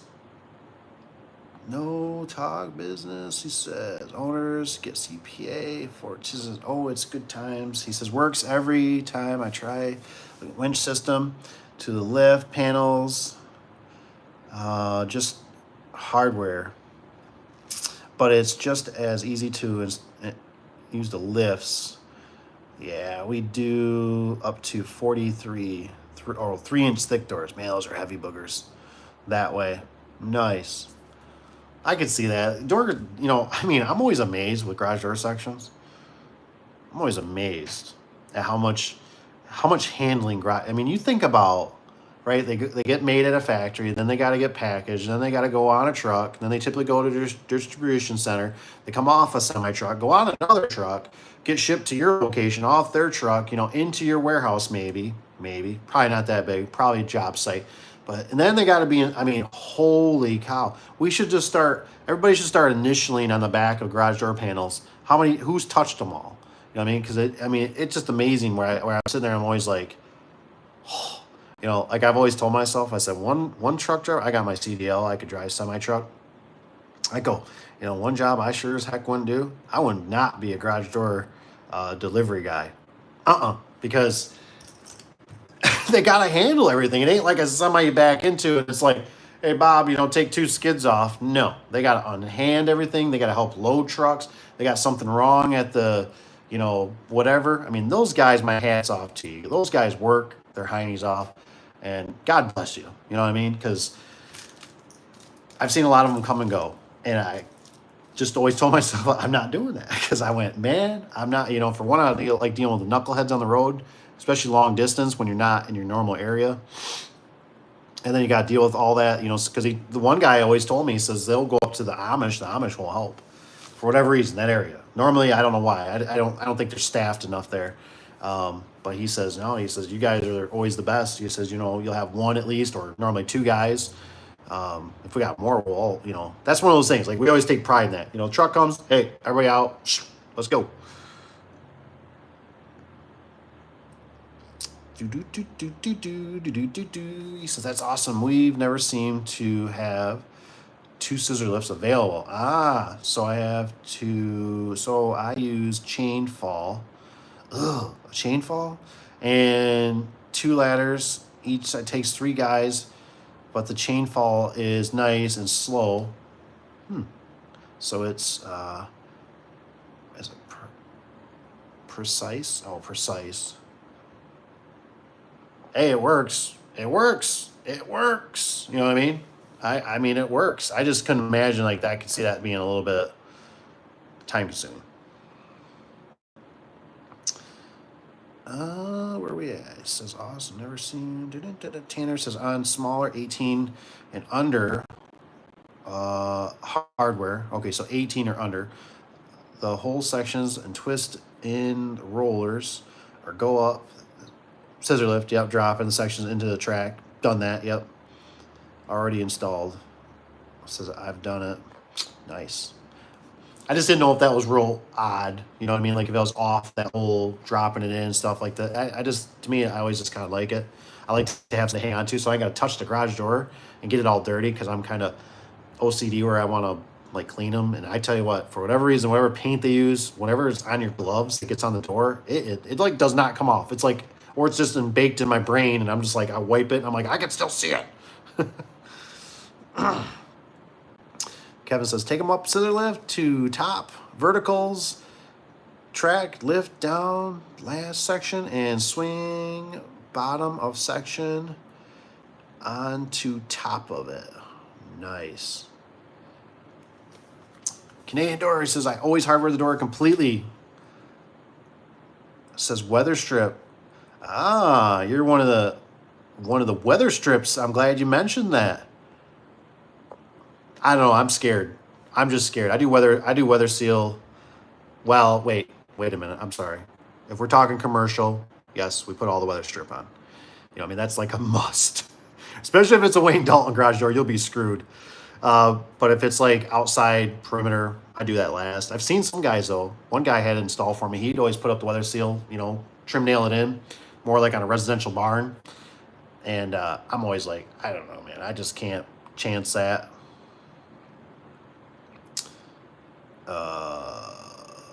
What are we at? He says, all we do sometimes put up one end hinge and swing the panel in. The works just depends on workspace availability. Yeah, I'm with you, Tanner. I do the same too. Like I said, I agree. You know what I mean? We'll leave one hinge off. That's kind of one of the things with garage doors. It's just always depends on the situation. That's why every situation is different. That's why I've rode with a lot of guys in trucks, and I think they're nervous, and they'll be like, so what are we going to do? What are we going to do, boss? I'm like, I have no freaking clue. I'm just trying to get down the road, and I want to go to McDonald's and get me a Happy Meal, okay? Like, I don't know. Well, not a Happy Meal, but, you know, Egg McMuffin for breakfast. And I'm like, I don't know. We're just going to figure it out. We take it inch by inch. We'll just figure it out when we get there. Okay. You know, might have a somewhat a game plan. Well, I'm going to have you start on this door down here, this, that. But when it comes to it, I don't know, man. You always got pillars in the way. You got girdles. You got struts, you know, from the commercial building. Sometimes you got red steel. Sometimes you don't have red steel. Sometimes you got to make the red steel. This is all, and sometimes put end hinges, swing panel. What we got here? Is it? I'm gonna call it. Is it F1 for I1? So trying to live on a boat in a hurricane, wind will mess you up big time. That's pretty cool. I always wanted to I was talking to my buddy, his kid lives on a boat in, I think it's like in California. He does dirt biking or something for motocross. I was like, he's like, yeah, it's basically like tax free, cheap. I was like, heck yeah, man, there you go, live in a boat. I was a young lad, live on a boat.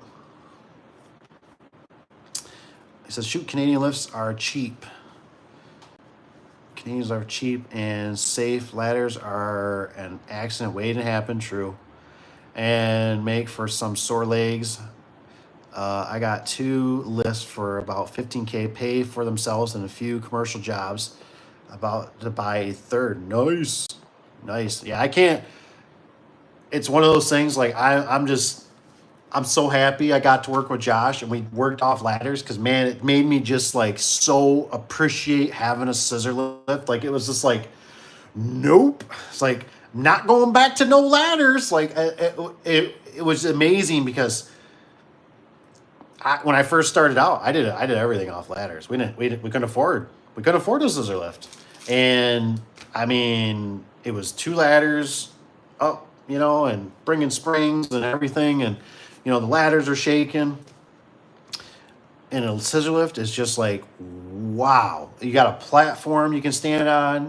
I mean, it really to me it's like having another guy, maybe even two. You know what I mean? Because it's just you can save so much energy. It's amazing. It's amazing how much energy you can save, and you can throw stuff down. I mean, it's so much safer.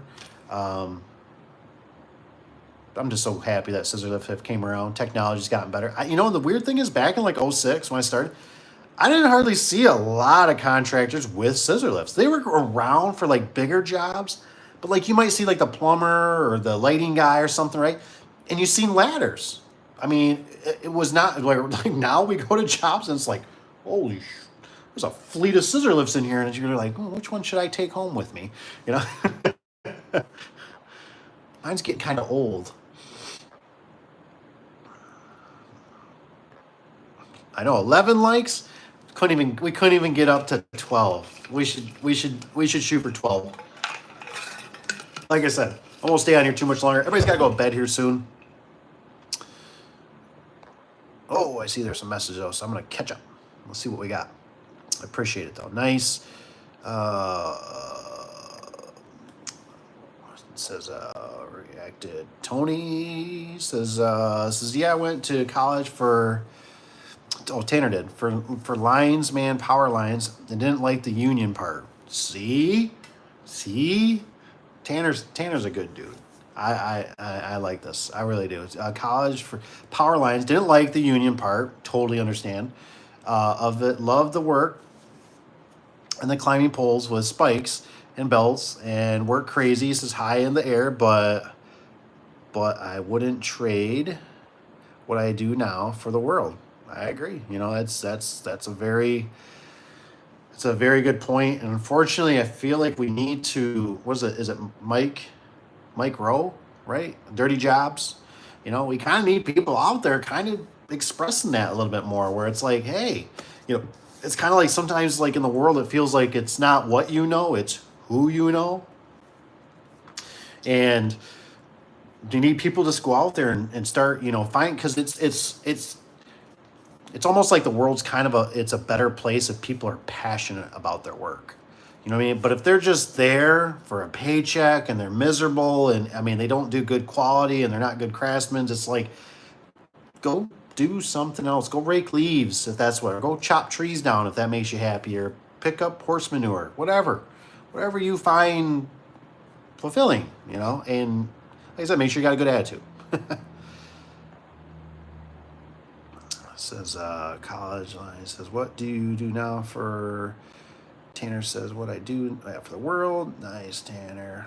I know Tony's. That's right. That's right, Tony. I like it.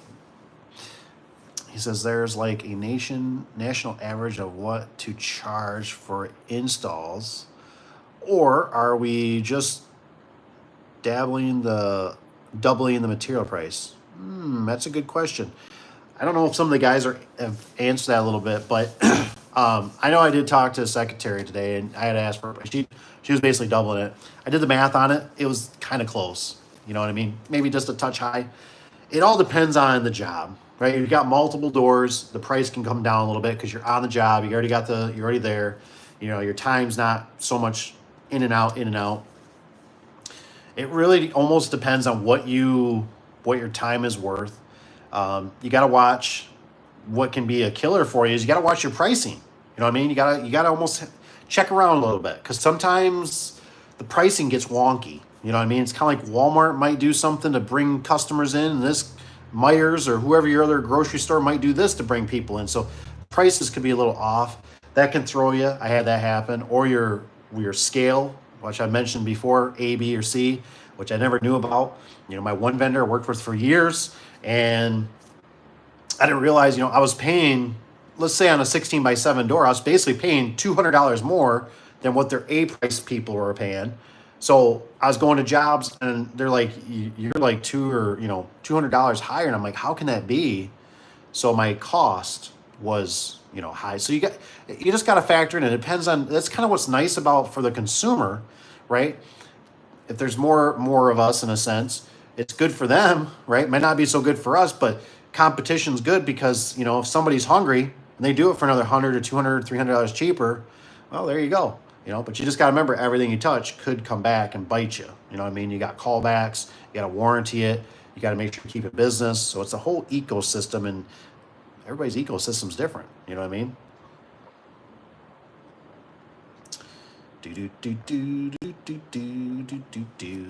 Says, yeah, I'm one man show. Oh, he says, I hire guys for big doors, but I do everything alone, mostly residential, so no need for lifts yet. Anything over 10, I usually hire. Ain't nothing wrong with that. Like I said, sometimes it's kind of nice, just kind of stand. What's me and Tony know, right? Keep it small, keep it all. So it's just kind of nice to. Sometimes that's not the worst thing. It's kind of whatever you like to handle. It's all different, depends on your area. Some people do hourly based off their overhead, or he says we do square foot price plus markup, and some do a certain amount add to the door cost. Yeah, everybody has their own different way. Everybody has their own calculations. I used to have a big old sheet. You put the price, you do a percentage. You have to make sure you added, because we were traveling too far, and so we have to do the mileage. You'd have to do how many men. I still personally, the way I still like looking at it, I'm weird, so don't take this as super duper advice. But I like to always have my cost. So I look at everything as bare minimum. Okay, here's my door price. I can't change that, but make sure you got tax and delivery on there. I've had that bite me. Okay, we're gonna go to the job. How long is it gonna take us? Can we do it in a day? Is it an 8-hour day or is it a 12-hour day? How many guys? Okay, how much do these guys generally make? Bump it up a little bit, because if you got the legit way, they got overhead on them basically. They got workman's comp, they got unemployment, they got insurance, blah blah blah. I like to have all that, so I have that when I have to deal with certain jobs or certain customers or certain builders, because it never fails. Then I'll be out, just like you, up in a scissor lift, up in a ladder. I got a spring in my arm. I'm holding. I got sweat running down. I'm telling the guy, hurry up. I'm going to drop it, And I got a builder calling me going, hey, I called somebody else and, their price is $1,000 cheaper. I just wanted to let you know, and you're like, son of a biscuit. And so then if I have my notes, I can look at it and I go, oh, hell no. I can't even, I'll do it for nothing. Or I look at it and go, we're making $1,000. So we'll make only $5,000 instead of $6,000. All right, we're good. Yeah, I can match that. Actually, I can do a little better. How about we knock a couple hundred? All right, we're good. You happy now? All right, let's go. It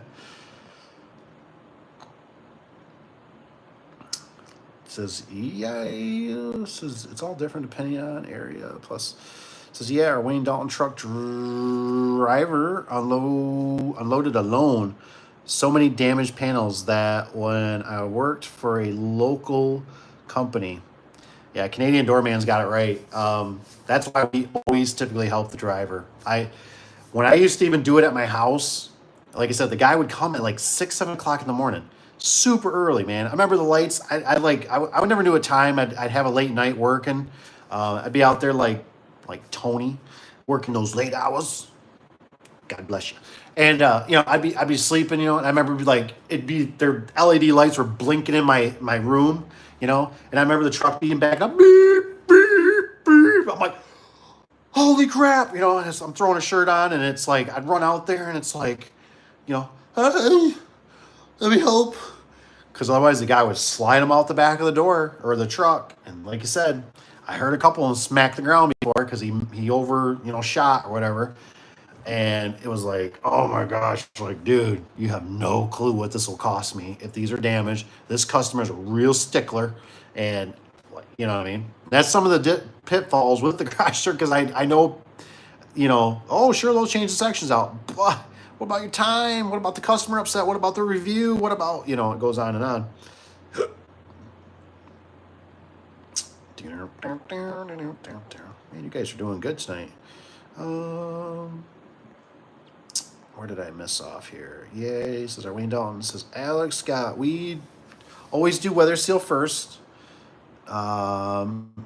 Tax, then nail it all the way when the door is done. That's kind of making my brain think a little bit. Tack it. Are you just making it flush with the hard piece? You making it flush? You leave it in about a quarter? I'm just kind of curious. I don't know. I'm funny about it. Like I said, I like to worm it. I start and I worm it. Start with your top.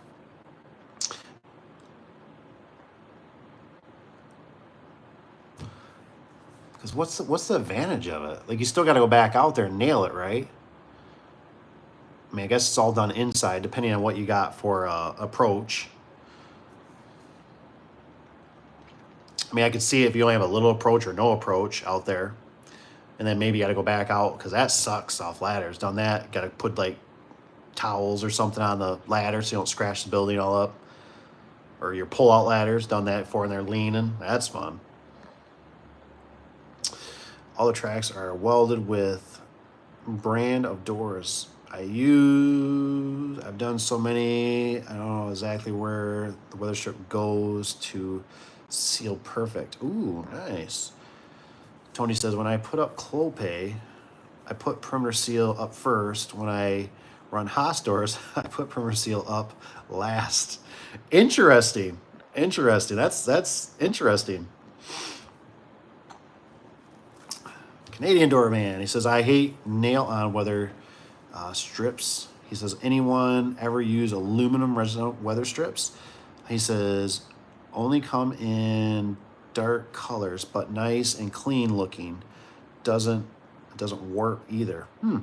Can't say I have. I've seen them like on commercial.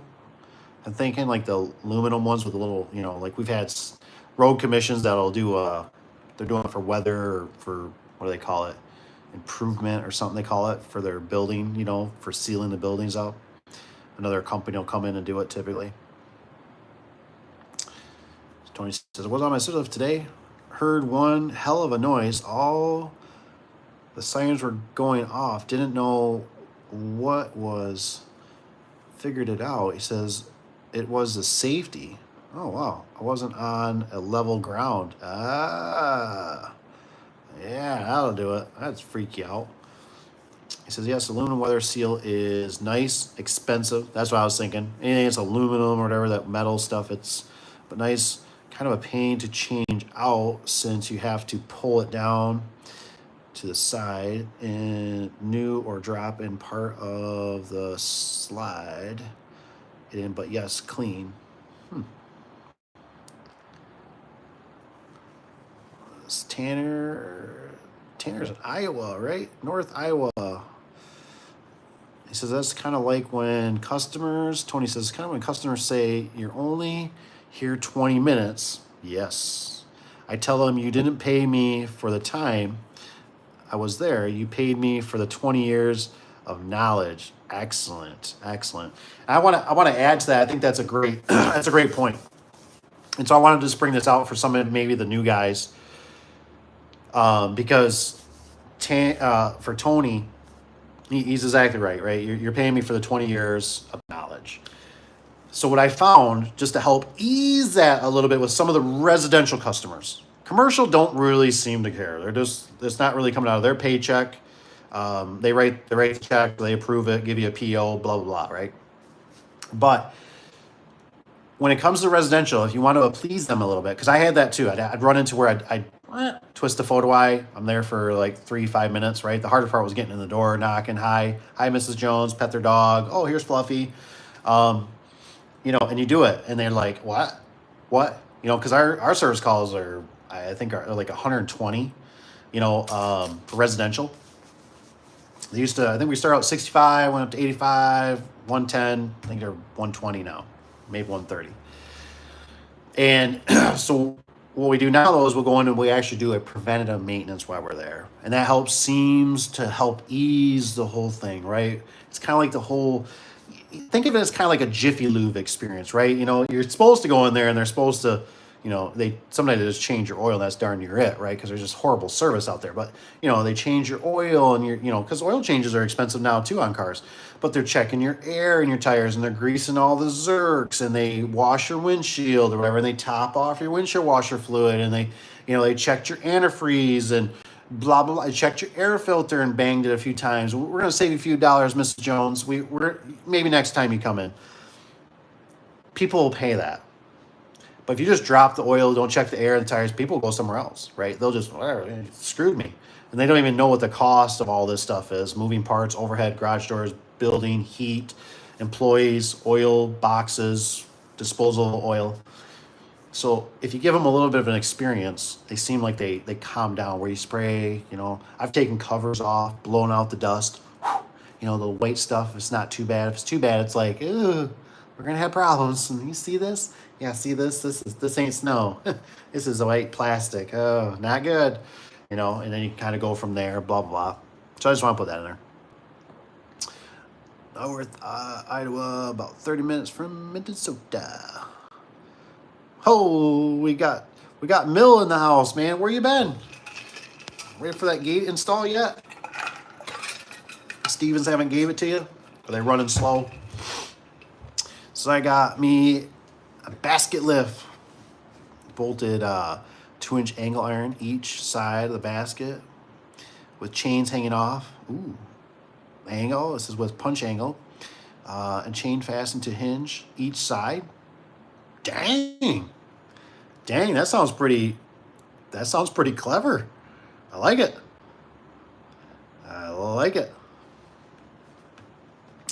It says off the center of section. He says then boom out, lift to drop section. Okay, tracks down, usually 24 or larger doors. One guy, oh man, this is one guy on scissor lift to guide the section in tracks. Nice, dude. Thanks for sharing that. That's pretty ingenious. I guess, Mill, if you ever get a chance, either I don't know if you've ever texted me, but it's around there somewhere. I know you got my email. Shoot me an email. I'll send you whatever's easy for it. It'd be cool to see some pictures or a little video of that. That'd be pretty sweet. I'd like to see that set up. What do we got? What do we got? Man, you guys are just tearing it up tonight. I love it. This is cool, man. This is off center. This is the guy. Tanner says, yeah, but I'm not out there to be the cheapest.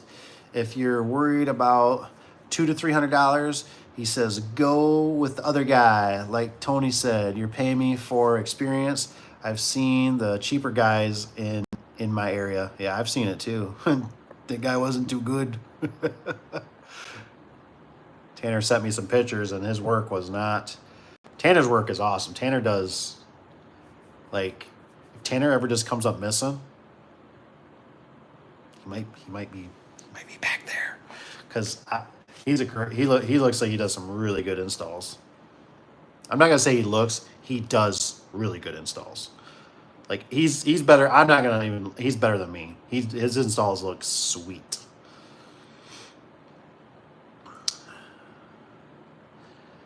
Best advice methods. Ooh, good work and word of mouth. Hoorah! I like that. I don't know if there's anything I could add to that really. Best advice and methods. Just get out there. You know what I mean? Get a sweater made. Get in the. If you need to, just remember sometimes the harder you push, there's a bigger blowback. So just get out there and just, go see some builders. What was the one? The lumber yards. That's what I was trying to say. Go lumber yards. Even if you just got to buy some stuff, go buy some stuff. Don't even go in there. Just start getting to know the people, going to Home Depots, going to Lowe's. People see the shirts, make sure you got some business cards on you. But like Tanner, the word of mouth, just be try to go slow and steady, do good work, and people will, and if you got anything where you start with something on Google or anything like that, or Facebook, or however you do it, Instagram, I don't know, all that stuff, but, ask them to do a review. That's important, so make sure they give you a review if they're happy with the service. Canadian, I took a garage door earlier this year. I believe they uh, originated from Canada. Do you use them or run into door brand often? MC, what about using things like Yelp, Angie's List, Angie's List, or even a website? Well, you got to remember,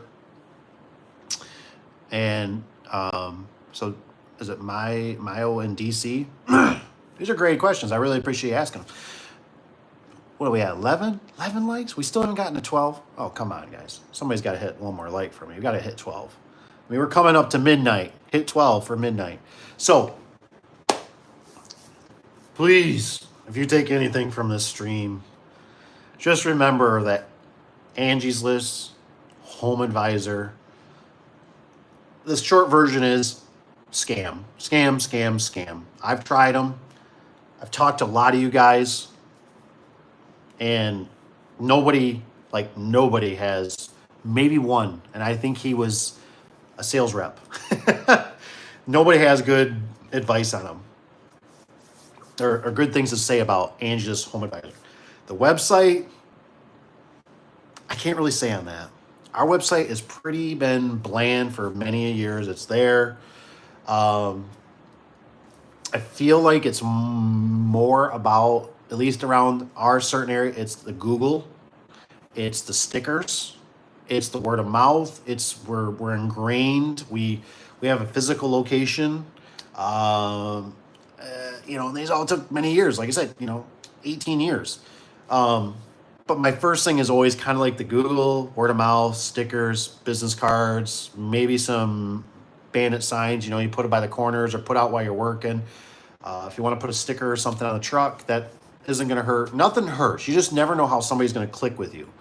But the thing I always try to remember is in the garage door business is, to some degree, we are a fire extinguisher.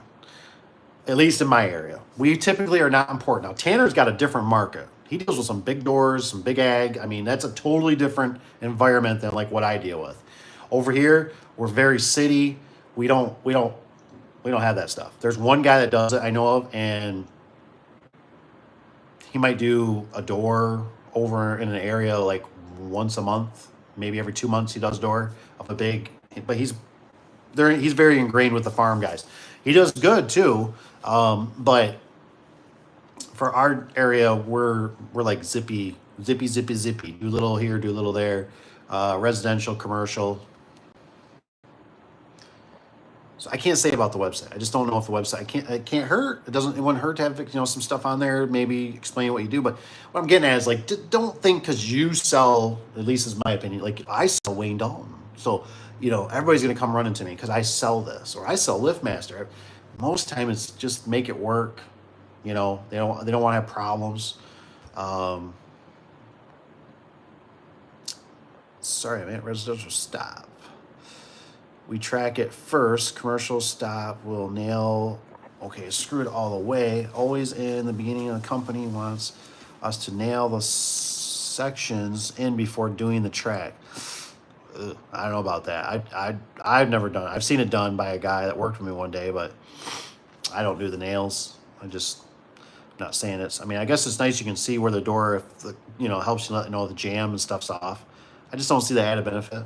Tanner says, Dave, I dropped the ball a little. He says, and I talked to my rep, and they got into Michigan last year. And he told me to either give you his number and let you guys see if you can make something happen. Well, maybe we can see if we can make something happen. I'm not opposed to it, but I almost feel like, in a sense, I'd like to kind of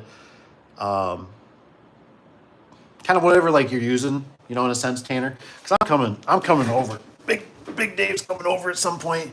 We're gonna we're gonna work on some garage doors. I gotta get some of this superpowers off Tanner. You know, I mean, he's, you know, I gotta really inspect his work. You know, I think he's, you know, I think he's the real deal. I want some of that. I want some of that superpower because some of those installs, man, like dang. So I'd like to see the product, see whatever he's giving you or something, and you're happy, blah blah. See what you're working with. I mean, we're always game. Don't know if secretary would be game, but I'd be interested. Canadian guy says all the biggest brand here. He says Wayne Dalton is big. Ooh, I didn't. Also became because of Home Depot. Wow. Okay, but Graga, yep, is better quality door in my opinion. I deal with Garex, which is very similar to Graga. That's funny. One of our big competitions went to Graga, and then it used to be Wayne Dalton. Now over here, I don't think we have. There's no Wayne Dalton in Home Depot. It's the opposite. Lowe's has Home Depot. Home Depot has Clopay. Or give you his number. I meant say. Well, I think Tanner is. I wouldn't give him my number because I never answer. So, like I said, just tell him, say, look, you gotta keep providing Tanner the good stuff, you know. And I'm gonna come down. We'll check it out when we get when the time aligns. I got Josh kind of in the queue for whatever he's got, and I'm hoping I can kind of rope in and maybe come see Tony. We can duke it out, do the Sherwinder, show him my spring turner. He's gonna be jealous. I might cry a little bit. Kevin's got advantage of tracking is if your door is a ship lap and opening a little wide keeps the sections from sliding out by stacking. Then can adjust them at the end if needed. Nice. I don't really, boy, shiplap it's been such a long time since I touched a shiplap door. The only thing I think we have still is some rib doors through like Wayne Dalton that, but everything's tongue and groove. How did you like the Graga? Must be talking to somebody. I never dealt with the Graga. Our competition did. I never even really seen one in person, honestly. This is old ICA. He says, I get my first two garage jobs. Was it Graga? Garage doors. Garage jobs in 2 week or 2, and I'm excited. Then I have to go down south, Iowa, and end of the month for a dealer. Nice. Oh, he says, I just got the gate operators last Friday, man. Mr. Bill, awesome. Let me know. Like I said, if you got any questions or whatever, take some pictures. Like I said, let me know. I'll see if I can help you out. Says Tanner says, Graga bought out my current brand out of Beijing, Minnesota. I can't say it, sorry. For their big commercial doors. So now they are sister company. Okay. I was asked to do 50 by 18 door today. I just laughed. Tony. Oh man. I know that's big stuff, man. And I'm sorry to say, but in Iowa, Wayne Dalton is known as the biggest was a garbage door on the market. They are just so cheap. Yeah, see, I don't know. Well, Wayne Dalton, I know, does have some doors that goes pretty wide. And so they're probably, I don't know. Everything's kind of got a place in the world, I guess. You gotta know, you know. So a lot of people that were like doing flip homes and stuff like that, I'd always like kind of go the Wayne Dalton route because they're kind of cheap and expensive fast. They just have a place in the world, I guess. You know what I'm saying? Like, it's just, are you getting the Ford Focus or are you getting the Cadillac? You know what I mean? It just all depends the budget and the ecosystem. I love it. Tanner says, "Come on, Tony, let's do it. Let's do that 15 by 18. That's nothing for Tanner. He's got that. He can do that in his sleep." He says, "Let me know how you like them." He says, "Solid doors. They use wood in the ends, really, of the panels, which I don't love, but have seen any pros with it. It's only polyester in the ends, which I prefer." Is it Marina? It says, "Hi, how are you?" "Hello, how are you?" "I'm doing great. I hope you're doing fantastic as well. Welcome. Thanks for." Oh my gosh, we finally got 12. Oh, love you guys. You wanna put a little cherry on top, we can always do 13 likes. It won't hurt my feelings. See, look at this wonderful conversation we had. Love it. I asked you a lot because you are very cool. Oh, hello. Where in the United States do you live? I'm Michigan. Did I miss something? Yes, sir, Canada. If you got Dave's email or number from earlier video, did I miss something here? I must have jumped something. I'm so sorry, guys. Oh yeah, he says I started a business. Okay, doors are crazy. I must have passed something. I'm so sorry. Let me get back to where I gotta be. If you like them, hi. Yep. Okay, we got that. He says, yeah. He says, when I started my business, Canadian Doorman, I knew I was staying away from Wayne Dalton. That's crazy about Graga Trainer. Says, cool to see Canadian company make some noise. Yeah, I mean, like I said, one of our competition that's like an hour away. They're really not our local competition, but they're really big in our certain demographic. And they were using the Graga. Heck, they might have already switched again. I don't know, but they were doing that 2 or 3 years ago that I know of. And I thought it was really like they were big. They were big Wayne Dalton, and so they went over to that. So they made an impact here in Michigan even. So it says you speak in Spanish. Okay, you're so cool. Thanks. It's the hat. It's just a hat. I'm not cool. Tony says F Angie's list. Tony's over there smoking a cigar. He's Angie's list. Those douchebags. Sorry, you're so cool. Okay.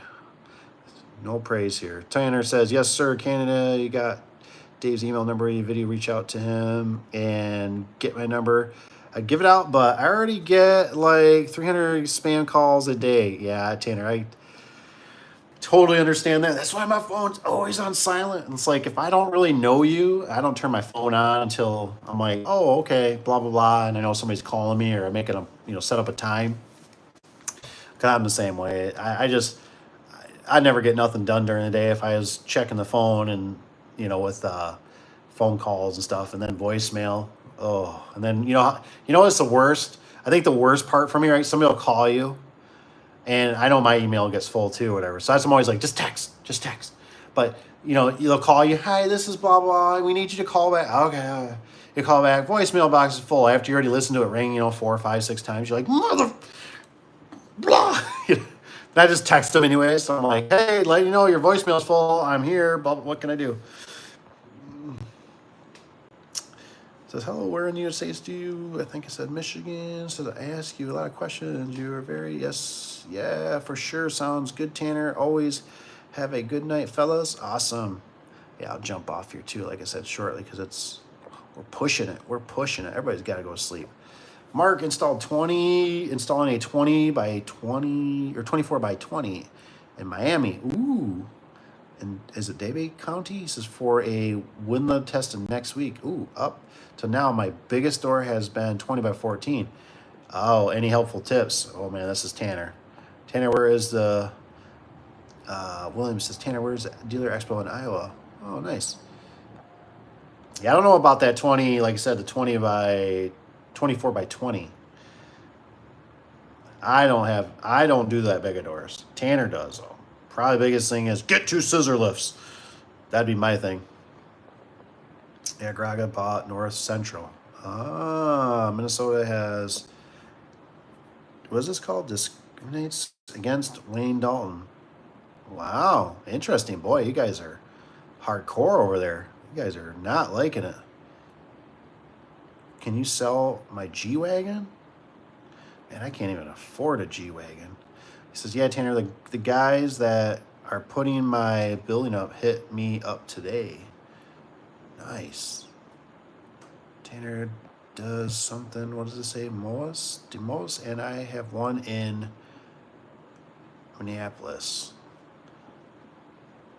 I'll buy the G-Wagon. He says, good tax write-off. Heck yeah, man. It says, nice. I was kidding. I'm a Duramax guy, but thanks. Duramax. Oh, I love it. I love it.